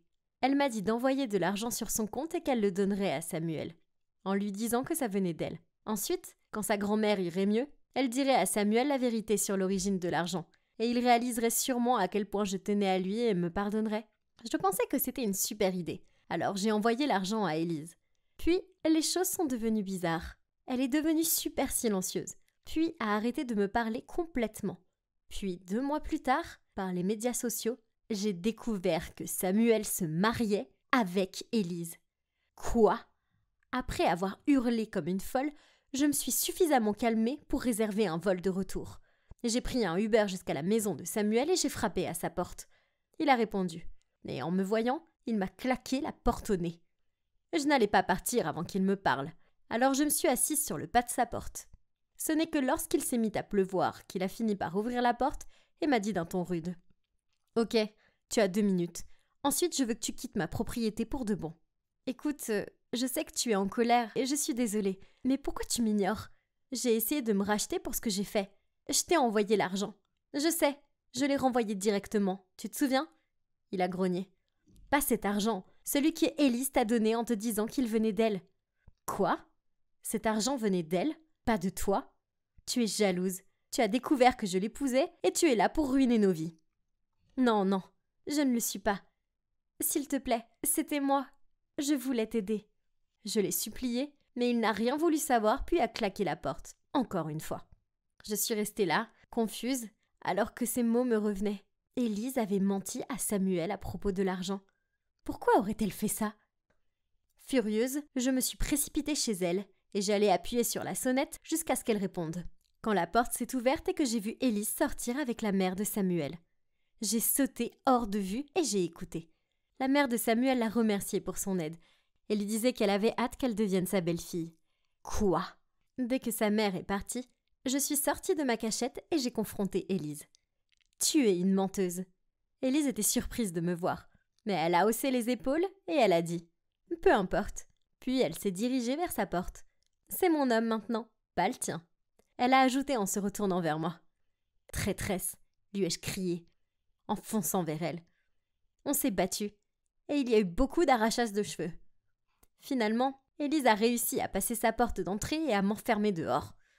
Elle m'a souri à travers la fenêtre, alors je lui ai crié « Élise, attends, tu ne t'en sortiras pas comme ça !» Quelques jours ont passé et le jour de leur mariage est arrivé. C'était dans un super golf resort chic. J'ai essayé de me faufiler par l'entrée, mais deux gardes m'ont arrêté. Élise avait dû les avertir à l'avance. J'ai donc dû trouver un autre moyen pour entrer, ce qui impliquait de passer par un petit trou dans la haie. Une robe moulante n'était pas mon meilleur choix. J'avais des brindilles dans les cheveux et des taches d'herbe partout sur moi. Malgré tout, essoufflée, je me suis présentée dans l'allée et j'ai brandi les preuves des relevés bancaires et des messages entre moi et Élise au visage de Samuel. Et j'ai crié « Regarde, c'est la seule preuve dont tu as besoin pour démontrer que j'ai envoyé l'argent à Élise pour aider ta grand-mère et que c'est une sale menteuse. » Samuel avait l'air choqué, mais il a pris la preuve. Non, elle invente tout. Élise a écarquillé les yeux en essayant d'arracher la preuve des mains de Samuel. Voyant sa réaction, il a lu à retirer et à regarder. Et son visage s'est assombri lorsqu'il a découvert la vérité. « Comment as-tu pu me mentir à ce sujet ?» Il l'a fixé. « Tu m'as dit qu'Olivia avait coupé tout contact avec toi. » Élise, les yeux pleins de larmes, m'a regardée et m'a dit « Tu as tout, les beaux vêtements, le style de vie somptueux, et pourtant tu agis comme un enfant mal élevé. J'en avais assez de me cacher dans ton ombre et de te défendre pour tous tes accès de gaminerie. J'ai aimé Samuel dès le début. Mais non, il fallait que tu l'aies. » Samuel lui a dit en serrant les dents. « C'est terminé, Élise. Je ne veux plus jamais te voir. » Après cela, elle s'est précipitée dans l'allée dans une frénésie de tissu blanc et de larmes. Bon sang, c'est ce qui s'appelle partir en grande pompe. C'était il y a 3 mois, et beaucoup de choses ont changé depuis. Mon père a finalement réussi à persuader maman de lui pardonner, bien qu'il ait dû lui acheter une nouvelle voiture et l'emmener pour des vacances sur une île pendant 1 mois. Elle a aussi insisté sur le fait qu'elle ne voulait plus jamais voir Élise ou sa mère. Alors papa s'est arrangé pour qu'il déménage dans une autre ville. Ça m'arrangeait, car je ne voulais plus jamais revoir Élise non plus. Je sais que j'ai un sale caractère et que je réagis parfois de façon excessive, mais je croyais honnêtement que Élise était mon amie. Ça m'a fait mal de savoir qu'elle ne se souciait pas du tout de moi. Elle voulait juste ma vie. En ce qui concerne Samuel et moi, nous sommes à nouveau ensemble, et il est hors de question que je le perde à nouveau à cause de mon tempérament. Tout cela aurait pu être évité si je n'avais pas laissé ma colère m'aveugler. J'aurais dû lui faire confiance dès le début et l'écouter. Maintenant, si je sens la colère envahir mes pensées, je vais d'abord arpenter la cour pour me calmer. J'ai peut-être l'air d'une folle, mais ça marche à merveille. Ah, Jess, est-ce qu'on peut faire une pause ? 15 minutes seulement, d'accord ? Je vais aller chercher des Oreos, nos préférés. Oh, je déteste la chimie, et elle n'aime pas ça non plus. La seule chose que je sais, c'est que le café contient 2 éléments chimiques, le calcium, Ca, et le fer, Fe. Mes parents paniquent à l'idée que je vais échouer. Je ne sais pas pourquoi, je veux dire, ce n'est pas comme si je voulais être une scientifique ou quelque chose du genre. Bref, ils ont demandé à Jessie de me donner des cours particuliers. Pour l'instant, ma note est toujours autour de F, mais il est hors de question que je trouve un nouveau tuteur. Pourquoi, vous dites ? Eh bien, parce que Jess et moi sommes parfaitement compatibles. Nous sommes toutes les deux accros au shopping en ligne et nous aimons lire les derniers scandales sur les médias sociaux, ce qui nous a rapidement rapprochés pour être meilleurs amis. Et voici mon petit ami, ABCDEFGY, Brice, ce qui signifie synonyme de brillant, mignon, chéri, élégant, drôle, magnifique et sexy. Je l'adore. Donc, vous vous demandez probablement comment j'ai rencontré un étudiant aussi génial. Eh bien, c'est grâce à Jess, car il s'avère qu'elle est une sacrée entraîneuse. Donc, une fois, pendant les vacances, Jess cherchait les forums sur son université quand j'ai repéré Brice dans un post.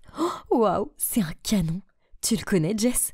J'ai pointé le post. Elle a alors répondu « C'est vraiment ton genre, n'est-ce pas? C'est Brice. » J'ai entendu dire qu'il était toujours célibataire. « Vas-y, je te couvre. » Oh, ça a l'air intéressant. J'ai souri en retour.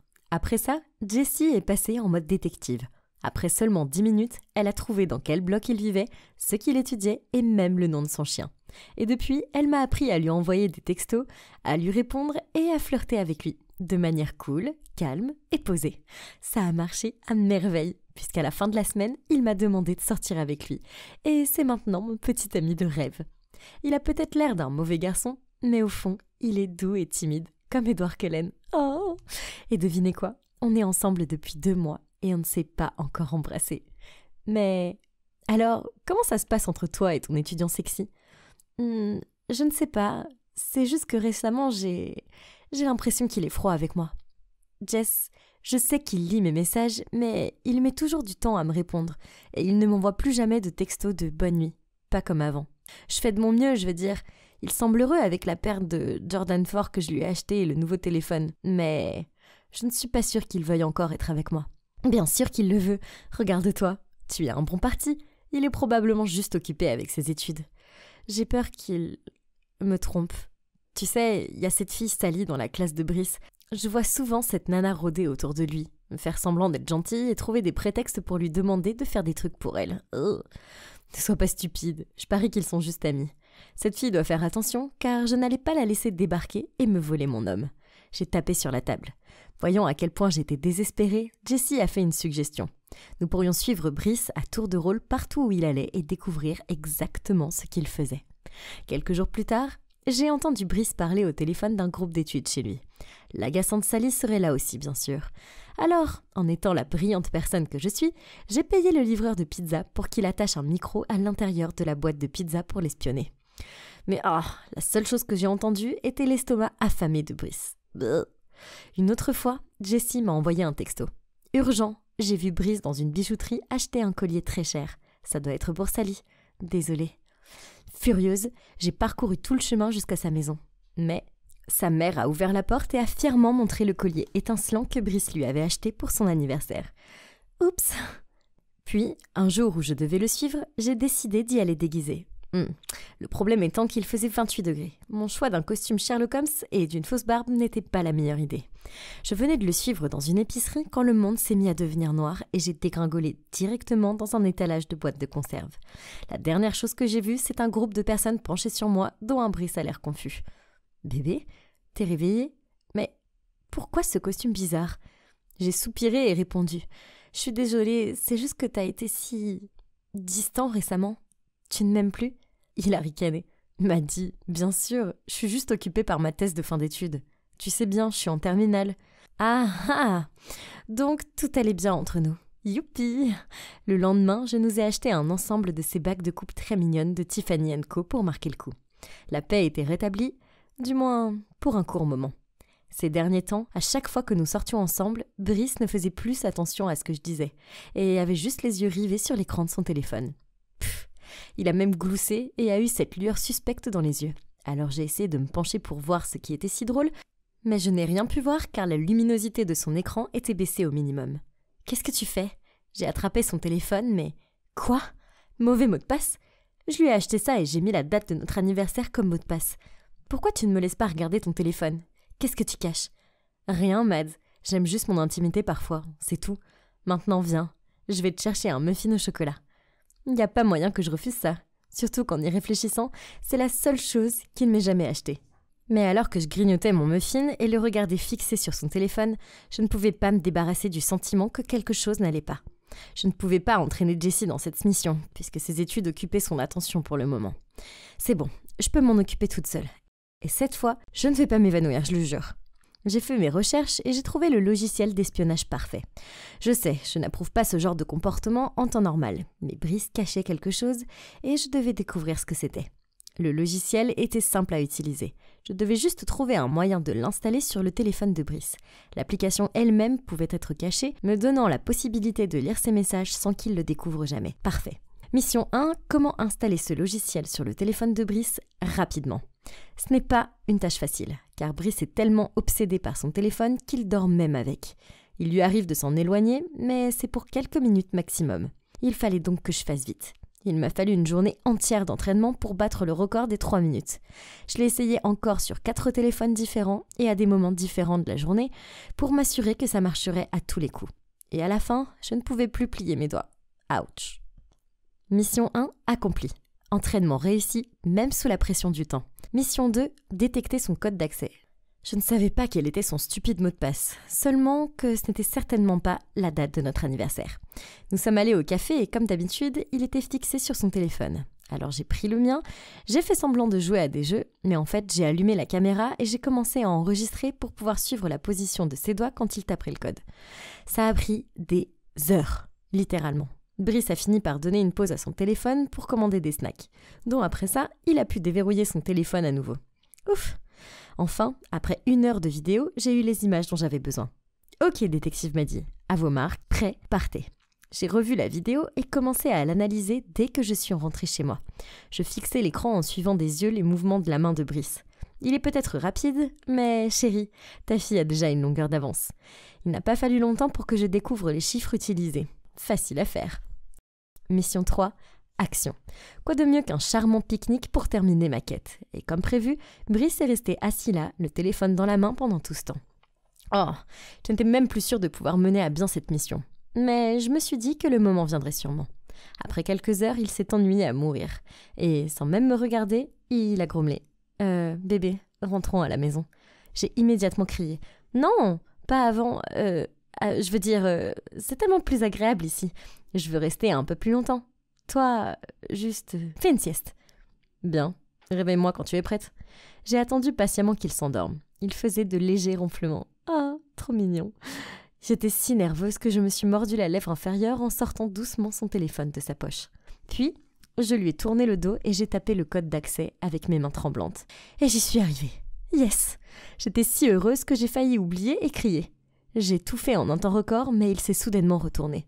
« Qu'est-ce que tu fais ?» m'a dit. « On peut rentrer à la maison maintenant ?»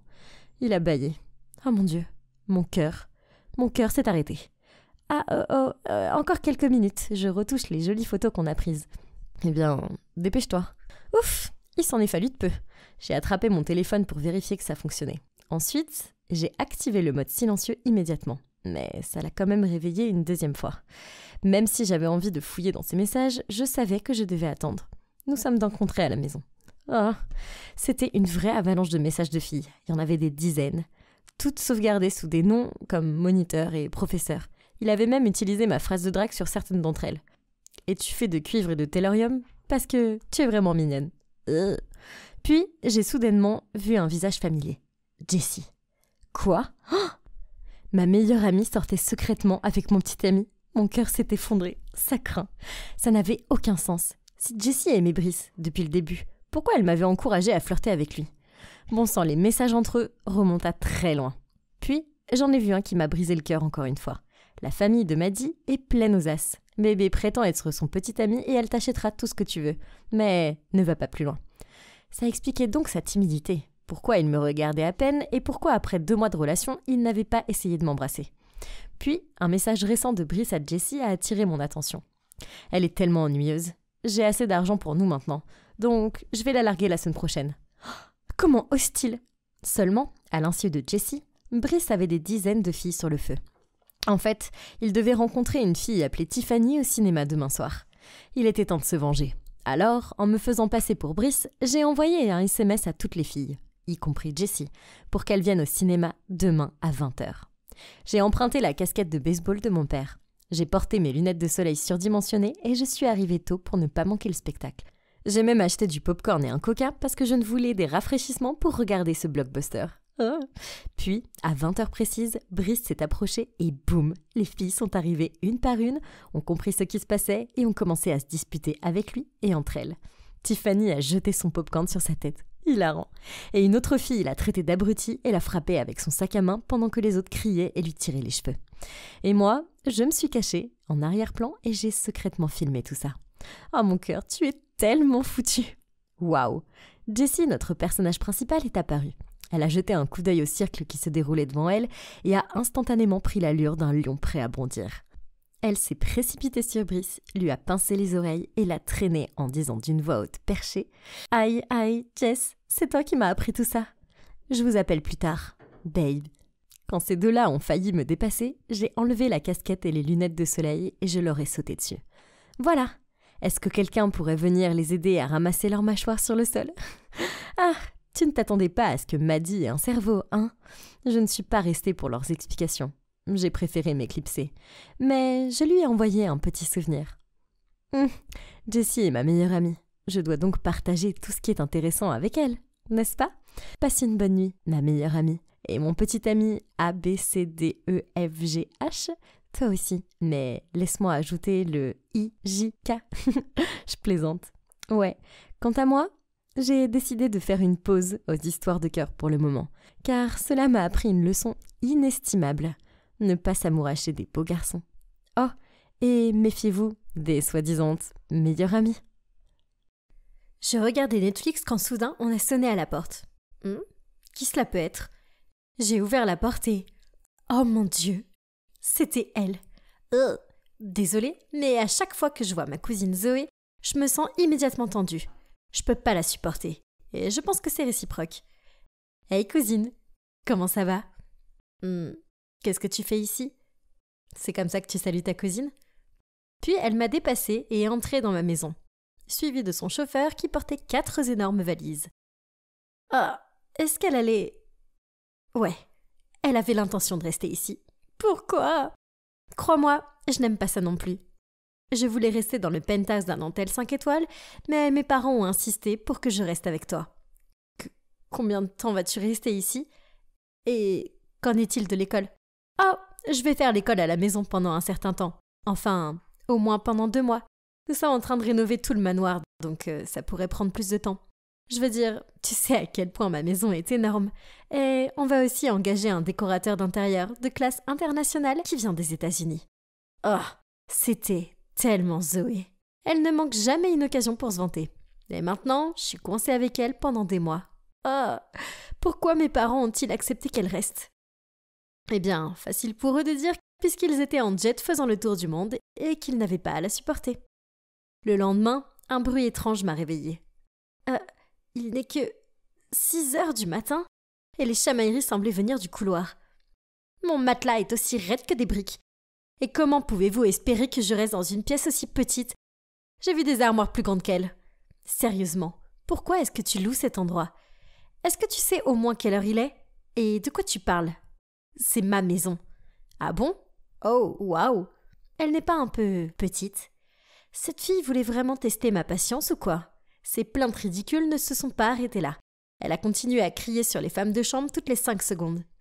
Où est mon sac à dos Gucci? Cette robe devait être cuite à la vapeur, pas repassée. Pourquoi y a-t-il des croûtes sur mon pain? Est-ce que c'est sans gluten au moins? Bleh. Puis, elle s'est tournée vers moi. Léa, je ne comprends pas pourquoi tu ne les as pas déjà virés. Incroyable. Je vais au country club pour le petit déjeuner. Au revoir. Puis, elle est partie. Oh bien, au moins je pouvais apprécier mon petit déjeuner en paix. J'avais hâte d'aller à l'école maintenant. Mon Dieu, j'aurais jamais pensé que je dirais ça un jour. Mais au moins, c'était une zone sans Zoé. Mais l'école aussi devait se terminer à un moment, et je devais rentrer à la maison et affronter Zoé à nouveau. Elle était assise sur le canapé, les bras croisés, puis elle a dit « Aujourd'hui, c'était tellement ennuyeux. Demain, je vais à l'école avec toi. » Quoi? J'ai lâché, paniqué. Pas question. Mon école a des règles strictes pour ne laisser entrer pas les étrangers. En plus, c'est une école publique. Tu vas détester. Mais elle n'a pas écouté et a insisté pour que j'appelle mon père et qu'il demande à l'école. J'ai donc fait semblant d'appeler mon père et j'ai dit à Zoé qu'il avait dit que c'était impossible. Elle a immédiatement téléphoné à son père, puis 30 minutes plus tard, elle m'a dit que c'était fait. Il s'avère qu'il a appelé le directeur et a fait un don généreux à l'école. Et voilà, Zoé a été acceptée. Eh bien, c'est l'un des avantages d'avoir un père riche et puissant. Mon Dieu, je pouvais pas le croire. Maintenant, il n'y avait plus de moyen d'éviter Zoé. On allait se voir toute la journée. Mais peut-être quand elle verra à quel point je suis populaire, elle sera jalouse et partira. Mais dès que nous sommes entrés dans le couloir, tous les yeux étaient sur Zoé. Ils l'ont regardée comme une star d'Hollywood ou quelque chose du genre. Oh, les traîtres! Zoé a passé toute la journée à se vanter auprès de ses nouveaux fans. Elle a dû apprécier l'attention, car ce qu'elle a fait ensuite était totalement fou, que j'ai cru que j'allais m'évanouir. Elle a téléphoné à son père et lui a dit qu'elle voulait être transférée dans mon école pour de bon. Oh non, je dois annoncer cette terrible nouvelle à Suzanne le plus vite possible. Seule ma meilleure amie pouvait comprendre ce que je vivais en ce moment. Elle m'a dit de ne pas m'inquiéter. car Zoé semblait fausse et les gens allaient vite comprendre ça. Elle m'a même rassurée en me disant que j'étais plus jolie. Ah, Suzanne, tu es la meilleure. Puis soudain, j'ai reçu un texto de Zoé. Urgence, emmène-moi au salon après l'école, je viens de me casser un ongle. Quoi? Donc maintenant je suis son chauffeur? Soudain, Suzanne est intervenue. Je vais l'emmener si tu veux. Mon Dieu, cette fille m'a sauvé la vie. Donc, c'était réglé. Suzanne a conduit Zoé au salon de beauté après l'école, tandis que je pouvais me détendre à la maison et profiter de mon temps sans Zoé. Quelques heures plus tard, Zoé est revenue avec cet air glacial sur le visage. Qu'est-ce qui lui arrive? Alors, comment était le salon? Tu t'es amusée avec Suzanne? Mais elle m'a ignorée. Peu importe, je m'en fichais. Le lendemain matin, j'utilisais mon fer à boucler. Qu'est-ce qui va pas avec ça? J'arrivais pas à ouvrir la pince. Oh mon Dieu, j'ai commencé à sentir une odeur de brûlé. Mes cheveux! À l'aide! J'ai attrapé des ciseaux et je les ai coupés. Mon Dieu, il était hors de question que j'aille à l'école dans cet état. Alors j'ai appelé mon professeur et fait semblant d'être malade. Puis j'ai pris rendez-vous d'urgence dans mon salon de coiffure. Alors que je retournais dans ma chambre pour m'habiller, j'ai jeté un coup d'œil dans la chambre de Zoé. Et la voilà. L'arme qui avait brutalement tué mes cheveux. Une grande bouteille de colle était posée sur sa table. Crrr, ne crois pas que je vais te laisser t'en tirer comme ça. Pendant le petit déjeuner, j'ai essayé d'agir normalement en portant un sweat à capuche et en disant à Zoé que je séchais l'école aujourd'hui parce que j'avais un rhume. Puis elle est partie et juste au bon moment, j'ai entendu un cri assourdissant. Sa main était collée à la portière de la voiture. Ha! J'avais pris sa colle et je l'avais versée partout sur la poignée de sa voiture. Le karma se sent tellement bien. Le mieux, c'est que les gens passaient par là. Alors elle a fait semblant de poser à côté. Hilarant. Dieu merci, après avoir passé une demi-journée au salon, mes cheveux étaient enfin sauvés. Je suis arrivée à la maison pendant que je pouvais me détendre de tout le stress de Zoé. Quand j'ai soudainement entendu sa voix dehors. L'école était déjà terminée? Super. Mais, attends, est-ce qu'elle parlait à quelqu'un? J'ai jeté un coup d'œil par la fenêtre et je n'en croyais pas mes yeux. C'était Alex. Mon Alex. Puis il s'est penché et l'a embrassé sur la joue. Bon, d'accord, il n'était pas vraiment à moi. Pas encore. Mais quand même, comment a-t-elle osé? Puis, Suzanne m'a envoyé un texto disant « Léa, je suis tellement désolée.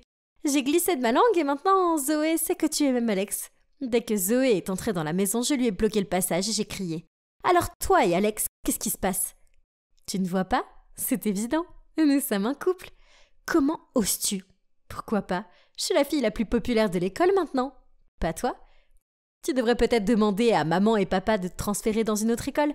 Tu te souviens de ce qui s'est passé dans notre dernière école? Puis elle m'a poussée et est partie. Oh! Comment ose-t-elle me parler comme ça? Ce qui s'est passé dans ma dernière école était horrible et traumatisant. Il est temps de lui montrer qui est la patronne ici. Dans mon école, je ne vais pas la laisser me dépasser. Le lendemain, à l'école, il y a eu une énorme annonce. Le concours de beauté Miss Teen avait lieu dans 2 semaines. Quelqu'un a crié « Zoé, tu dois postuler, la victoire est à toi, c'est sûr !» Et Zoé était juste là, à faire semblant d'être timide et tout. Ah! Pourquoi pensait-il que Zoé pouvait être Miss Teen? Quelqu'un doit leur montrer qui en est vraiment digne. Et si toi et moi on concourait? Et voyons qui mérite vraiment d'être Miss Teen. Ok, pourquoi pas. Puis je me suis approchée d'elle et je lui ai chuchoté à l'oreille. Et si tu perds, tu dois rompre avec Alex. Ça marche? Quoi? C'est ridicule. Mais ok, peu importe, je vais gagner de toute façon. Et quand je gagnerai, tu devras faire tout ce que je te dis. On est d'accord? Marché conclu. Il n'y a pas moyen que je la laisse gagner. Donc, j'ai acheté les plus éblouissantes robes de créateurs, j'ai réservé les meilleurs coiffeurs et maquilleurs, et je me suis préparée soigneusement pour l'épreuve des questions. Tous ces efforts ont porté leurs fruits, car j'ai réussi à atteindre la finale. Zoé a aussi réussi, ainsi que Suzanne. Ah oui, j'ai oublié de mentionner qu'elle voulait aussi essayer. Mais pas de problème, car les battre serait un jeu d'enfant. Je me dirigeais vers les coulisses pour me changer quand j'ai soudainement reçu une notification sur mon téléphone. Je l'ai ouverte et j'ai failli laisser tomber le téléphone sous le choc. Il y avait là, partout sur les médias sociaux, une photo du pire moment de ma vie. Elle avait été prise lors d'une fête juste après qu'on m'ait poussée dans la piscine. J'étais trempée, les cheveux frisés et le maquillage étalé. Oh non, cette photo pourrait ruiner mes chances de gagner le concours et ma vie. Mais comment? C'était dans mon ancien lycée. Ça doit être Zoé. Elle seule était au courant. Je me suis précipitée dans son vestiaire pour voir qu'elle criait sur un gars. « Qui t'a dit de couper ma robe ? Qui ?» Ce pauvre gars avait l'air effrayé et bégayait. Léa m'a dit de... Quoi ? Il ment ! Alors je me suis précipitée vers le gars et je l'ai confronté. Effrayé, il a lâché que Suzanne l'avait payé pour couper la robe de Zoé et m'accusait ensuite. Quoi ? Suzanne ? Ma meilleure amie ? Mais pourquoi aurait-elle fait ça ? Zoé et moi nous sommes assises et avons essayé d'assembler les pièces du puzzle. Quand elles étaient au salon de beauté, Suzanne lui a dit que je la dénigrais dans son dos. Alors, furieuse, Zoé lui a aussi raconté comment on s'était moqué de moi à mon ancienne école parce que je n'étais pas assez riche. Et elle lui a montré cette photo. Suzanne a emprunté son téléphone après ça. C'est donc à ce moment qu'elle a dû mettre la main sur la photo. Mon Dieu, je pouvais pas le croire. Pas étonnant que Zoé était de mauvaise humeur après être rentrée du salon et m'avoir fait cette farce de colle. Et Suzanne, comment a-t-elle pu me faire ça ? Je croyais qu'on était les meilleures amies du monde. Nous sommes retournés dans mon vestiaire. Oh non, ma belle robe était aussi ruinée. Il n'y avait aucun moyen de continuer le concours. Mais alors Zoé s'est tournée vers moi et a dit « Donne-moi 15 minutes et je vais te trouver une autre robe. Tu restes ici, tu finis ton maquillage. » Mais comment faire pour toi ? Ne t'inquiète pas pour moi, je vais m'en sortir. Puis comme promis, Zoé est revenue avec cette superbe robe. Je me suis vite changée et je suis montée sur scène. J'ai vu Suzanne me regarder bouche bée, confuse et choquée. Ha !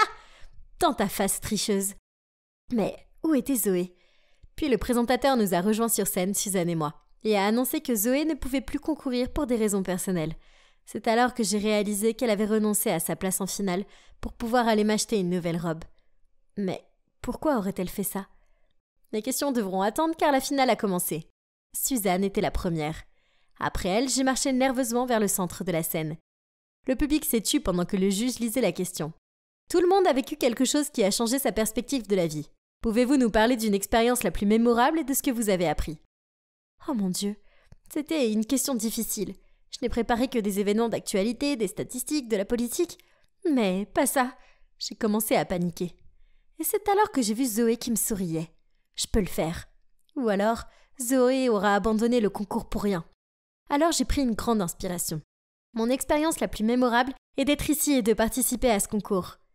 J'ai appris qu'il ne s'agit pas toujours de gagner, surtout si ça implique de blesser les autres, car c'est tout simplement terrible. Mais je sais que, quel que soit le résultat, j'ai de la chance, car au-delà de la compétition, il y a l'amour de la famille, et c'est la chose la plus importante du monde, parce que la famille ne vous laissera jamais tomber, quoi qu'il arrive.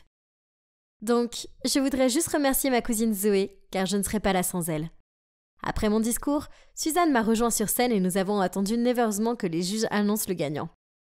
La gagnante de Miss Teen 2020 est... Félicitations, Léa Jones.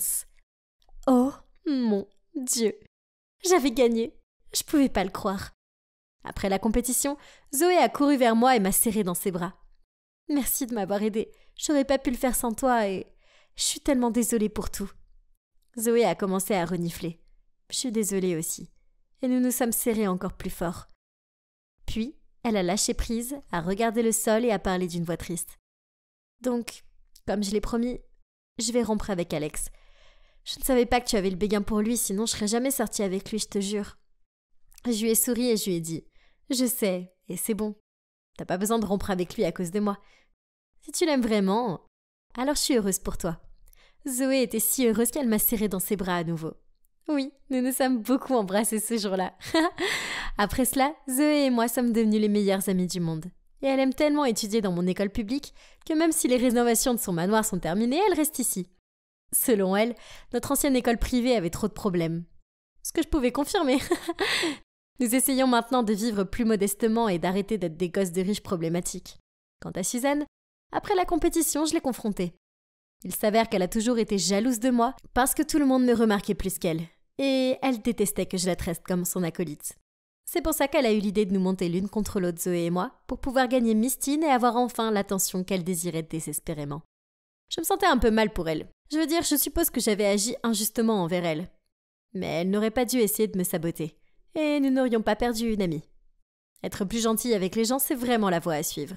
Et ça marche, puisque ce mec mignon, Olivier, m'a invité à sortir.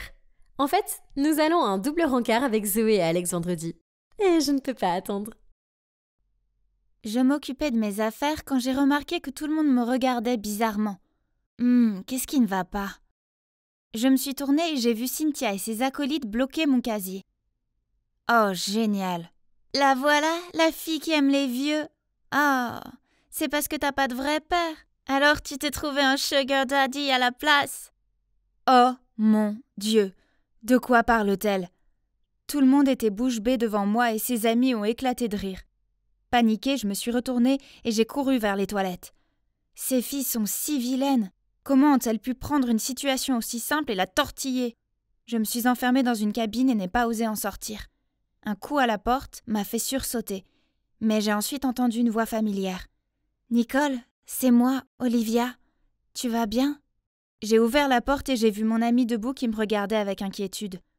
Elle m'a serrée dans ses bras puis m'a emmenée dans le couloir où Madame Barnes m'attendait. La rumeur l'avait atteinte et elle voulait m'en parler.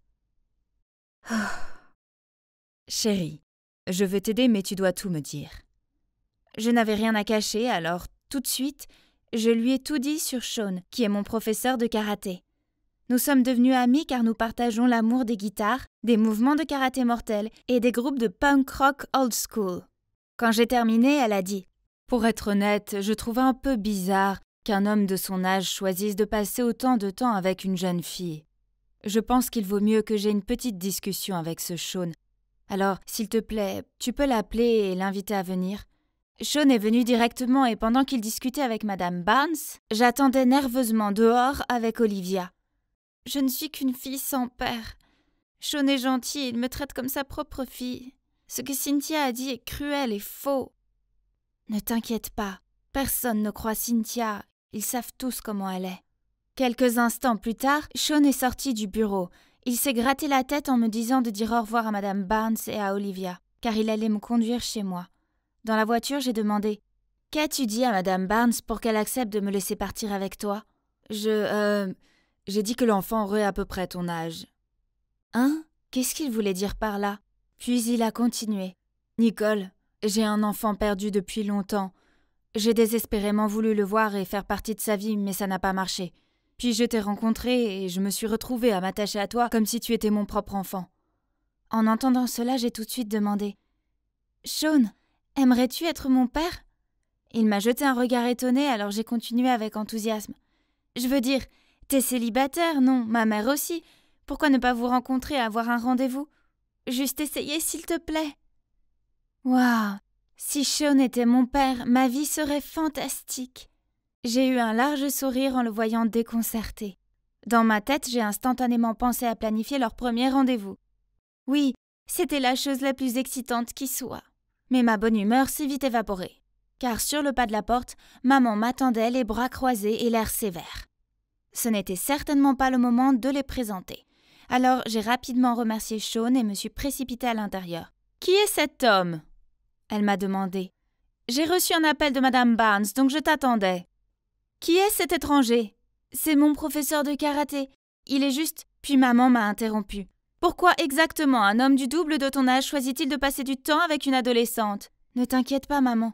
Quand tu le rencontreras, tu verras que c'est un type formidable. » Le lendemain, je leur ai organisé un déjeuner dans un café pittoresque de la ville. Mais dès que maman est entrée et l'a vue, elle est devenue pâle comme un fantôme. Sean était aussi surpris, il a bégayé. « Louise ?» Ma mère s'est éclaircie la gorge. « Sean ?» C'était déroutant. Je les regardais l'un après l'autre comme si je regardais un match de tennis intense. Alors, ils se connaissaient? Eh bien, moins de temps perdu à apprendre à se connaître. Donc, je vais vous laisser. Je leur ai fait un signe de la main, puis je me suis dépêchée de sortir de là et de m'asseoir sur un banc à proximité. Mais ça ne faisait même pas 5 minutes que maman a débarqué. « On y va !» Et elle m'a traînée ailleurs. « Je t'interdis de voir cet homme encore une fois. » Que se passait-il? Je paniquais en la suivant. « Maman, ralentis! Explique-moi au moins pourquoi !» J'ai crié, mais elle m'a fait monter dans la voiture et est repartie silencieuse et le visage rouge. Par la fenêtre de la voiture, j'ai vu Sean sortir en courant du café et me fixer d'un air attristé. « Maman, tu le connais ?» j'ai demandé. Elle a répondu « Ce ne sont pas tes affaires.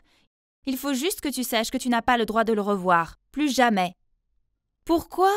j'ai crié alors que je commençais à pleurer. « Il est gentil avec moi. Pourquoi je ne peux pas être amie avec lui? Parce que tu dois écouter ta mère. Soudain, mon téléphone a sonné. C'était Sean. J'ai décroché et il m'a dit de mettre le haut-parleur pour qu'il puisse parler à maman. Louise, c'est moi, Sean. Maman a poussé un cri de surprise et m'a dit de raccrocher. Mais je l'ai ignoré. Sean a continué. Louise, écoute. Est-ce que Nicole est ma fille? Quoi? Est-ce que je l'ai bien entendu? Est-ce que quelqu'un peut m'expliquer ce qui se passe? Louise, dis-moi, est-ce que Nicole est ma fille? Maman m'a arraché le téléphone et a mis fin à l'appel et l'a jeté sur la banquette arrière. J'étais trop bouleversée pour trouver des mots à dire. Alors nous sommes restés toutes les deux assises en silence, choquées. Dès que nous sommes entrés dans la maison, voyant que je désespérais de parler, maman a pris la parole la première. « Nicole, s'il te plaît, ne demande rien. Je t'expliquerai plus tard, d'accord ?» Je voulais vraiment savoir ce qui s'était passé entre eux, mais je savais qu'il n'y avait pas moyen de raisonner maman quand elle était comme ça. Alors je suis montée tranquillement dans ma chambre. Je n'arrivais pas à dormir car trop de pensées se bousculaient dans ma tête. Sean pouvait-il vraiment être mon père? Je veux dire, je n'avais jamais rencontré mon vrai père et chaque fois que je demandais à maman, elle était sur la défensive. Maman et Sean ont clairement eu une histoire. Alors que faire si nous étions vraiment liés? Sans surprise, je ne pouvais pas me concentrer à l'école. Je n'arrêtais pas de bâiller en classe et de me repasser en boucle les événements de la veille dans ma tête. À la sortie de l'école, à ma grande surprise, Sean m'attendait à la porte de l'école. Nous sommes allés dans un café et là, il m'a dit la vérité. Au lycée, je suis tombée amoureux d'une camarade de classe. Au bout d'un moment, elle a soudainement annoncé qu'elle était enceinte et a rompu avec moi. Je voulais absolument les soutenir et prendre soin d'eux. Mais elle a refusé puis a déménagé. La dernière chose qu'elle m'a dite, c'est de rester à l'écart et de ne jamais les chercher. Avant, quand j'ai eu le temps de comprendre ses paroles, il m'a souri et a continué. « Nicole, je crois que tu es ma fille. Mais d'abord, nous devons parler à ta mère et lui demander de clarifier la situation. » Waouh, c'était beaucoup à digérer, mais en même temps, c'était aussi assez génial. J'étais si heureuse d'avoir un père. Et encore mieux, c'était Sean. J'ai emmené Sean chez moi pour parler à maman, mais au moment où nous sommes entrés, j'ai reçu un message d'Olivia. « Vérifie tes réseaux sociaux, Cynthia vient de poster quelque chose sur toi. » Oh non! Il y avait une photo de moi montant dans la voiture de Sean avec la légende « Besoin de conseils pour trouver un sugar daddy? Demande à Nicole. » J'ai flippé. Maintenant, grâce à Cynthia, tout le monde allait mal me juger et se moquer de moi. J'étais tellement furieuse que quand maman est arrivée, je ne pouvais plus me retenir. « Tout est de ta faute! Maintenant tout le monde croit des mensonges sur moi, et c'est parce que tu ne veux pas dire la vérité. » Maman m'a donné ce regard blessé et a soupiré et a dit doucement « Tu as raison. Je vous dois la vérité à tous les deux. » Puis elle s'est tournée vers Sean. « Quand je t'ai dit que j'étais enceinte, c'était un mensonge. » Quoi? Comment a-t-elle pu mentir à propos d'une chose pareille? Je ne voulais plus être avec toi, mais j'avais trop peur de rompre décemment avec toi. Alors j'ai inventé cette histoire en croyant que ça te ferait fuir. Mais quand tu as dit que tu resterais et que tu nous soutiendrais tous les deux, j'ai paniqué. Donc j'ai déménagé et à l'université j'ai trouvé un nouveau petit ami. Puis je suis tombée enceinte de Nicole. Mais ce petit ami n'était pas prêt à être père, alors il nous a abandonnés toutes les deux. Tandis que j'essayais de digérer ces nouvelles informations, j'ai ressenti une immense déception. Sean a peut-être ressenti la même chose car il a marmonné « Je ne peux pas être près de toi en ce moment. Au revoir, Louise. » Puis il est parti. Le monde s'est écroulé autour de moi. Je ne savais pas quoi faire ou dire, alors je me suis enfermée dans ma chambre et je suis restée assise en silence. Quelques jours plus tard, à l'école, Olivia s'est précipitée vers moi et m'a dit « Tu as entendu? Cynthia a été suspendue pour avoir répandu de fausses rumeurs sur les gens. Maintenant tout le monde sait qu'elle est une menteuse. » Eh bien, je suis contente que tout le monde le sache. Mais honnêtement, Cynthia et ses fausses histoires ne me dérangeaient plus vraiment. J'avais d'autres chats à fouetter, comme Sean. Je n'avais pas eu de nouvelles de lui depuis la confession de maman, et j'espérais vraiment qu'il allait bien. Puis, une semaine plus tard, Sean m'a envoyé un texto. « Nicole, je me soucie de toi comme si tu étais ma propre fille. Je ne veux pas te perdre dans ma vie. Il y a plus. J'ai fait quelques recherches et j'ai trouvé ton père. Si tu veux, je t'emmène le rencontrer. » J'allais enfin rencontrer mon vrai père. Sur le chemin, Sean m'a détendue en parlant de guitare et d'accordage de Joy Division. C'était tellement bon de l'avoir de nouveau dans ma vie. Je suppose que c'est normal pour les enfants qui n'ont pas connu un parent d'imaginer comment il serait, non? Eh bien, quand je me suis retrouvée face à face avec mon vrai père, la réalité ne correspondait pas à mes attentes. Je lui ai montré une photo de maman et moi, et il a nié l'avoir jamais connue et m'a claqué la porte au nez. Aïe. Sean s'est assuré que j'allais bien et m'a ramenée. Dès que je suis arrivée à la maison, je me suis jetée sur le canapé et j'ai pleuré dans le coussin. Il a dû informer maman de ce qui s'était passé car elle s'est précipitée vers moi. Chérie, je suis tellement désolée. C'est de ma faute parce que je suis une lâche qui n'a jamais su faire face à ses propres problèmes. Mais les choses seront différentes à partir de maintenant, je te le promets. Puis Sean s'est agenouillé à côté de moi. Nicole, je pensais ce que j'ai dit avant, je te considère comme une fille et si ta mère est d'accord, j'aimerais être ton père. Maman a hoché la tête et a dit « Oui, si c'est ce que Nicole veut ». J'ai bondi et je les ai embrassés tous les deux. À ce moment-là, j'ai réalisé que je me fichais que mon père biologique ne veuille pas me connaître. Je n'avais pas besoin de lui, puisque j'avais déjà maman et Sean. Aujourd'hui, ma mère a appris à être courageuse et à affronter ses problèmes au lieu de les fuir. Elle prend soin de moi maintenant avec Sean. Et même s'ils ne sont pas de nouveau ensemble, ils sont de grands amis. Et vous savez quoi ? Je n'ai jamais été aussi heureuse.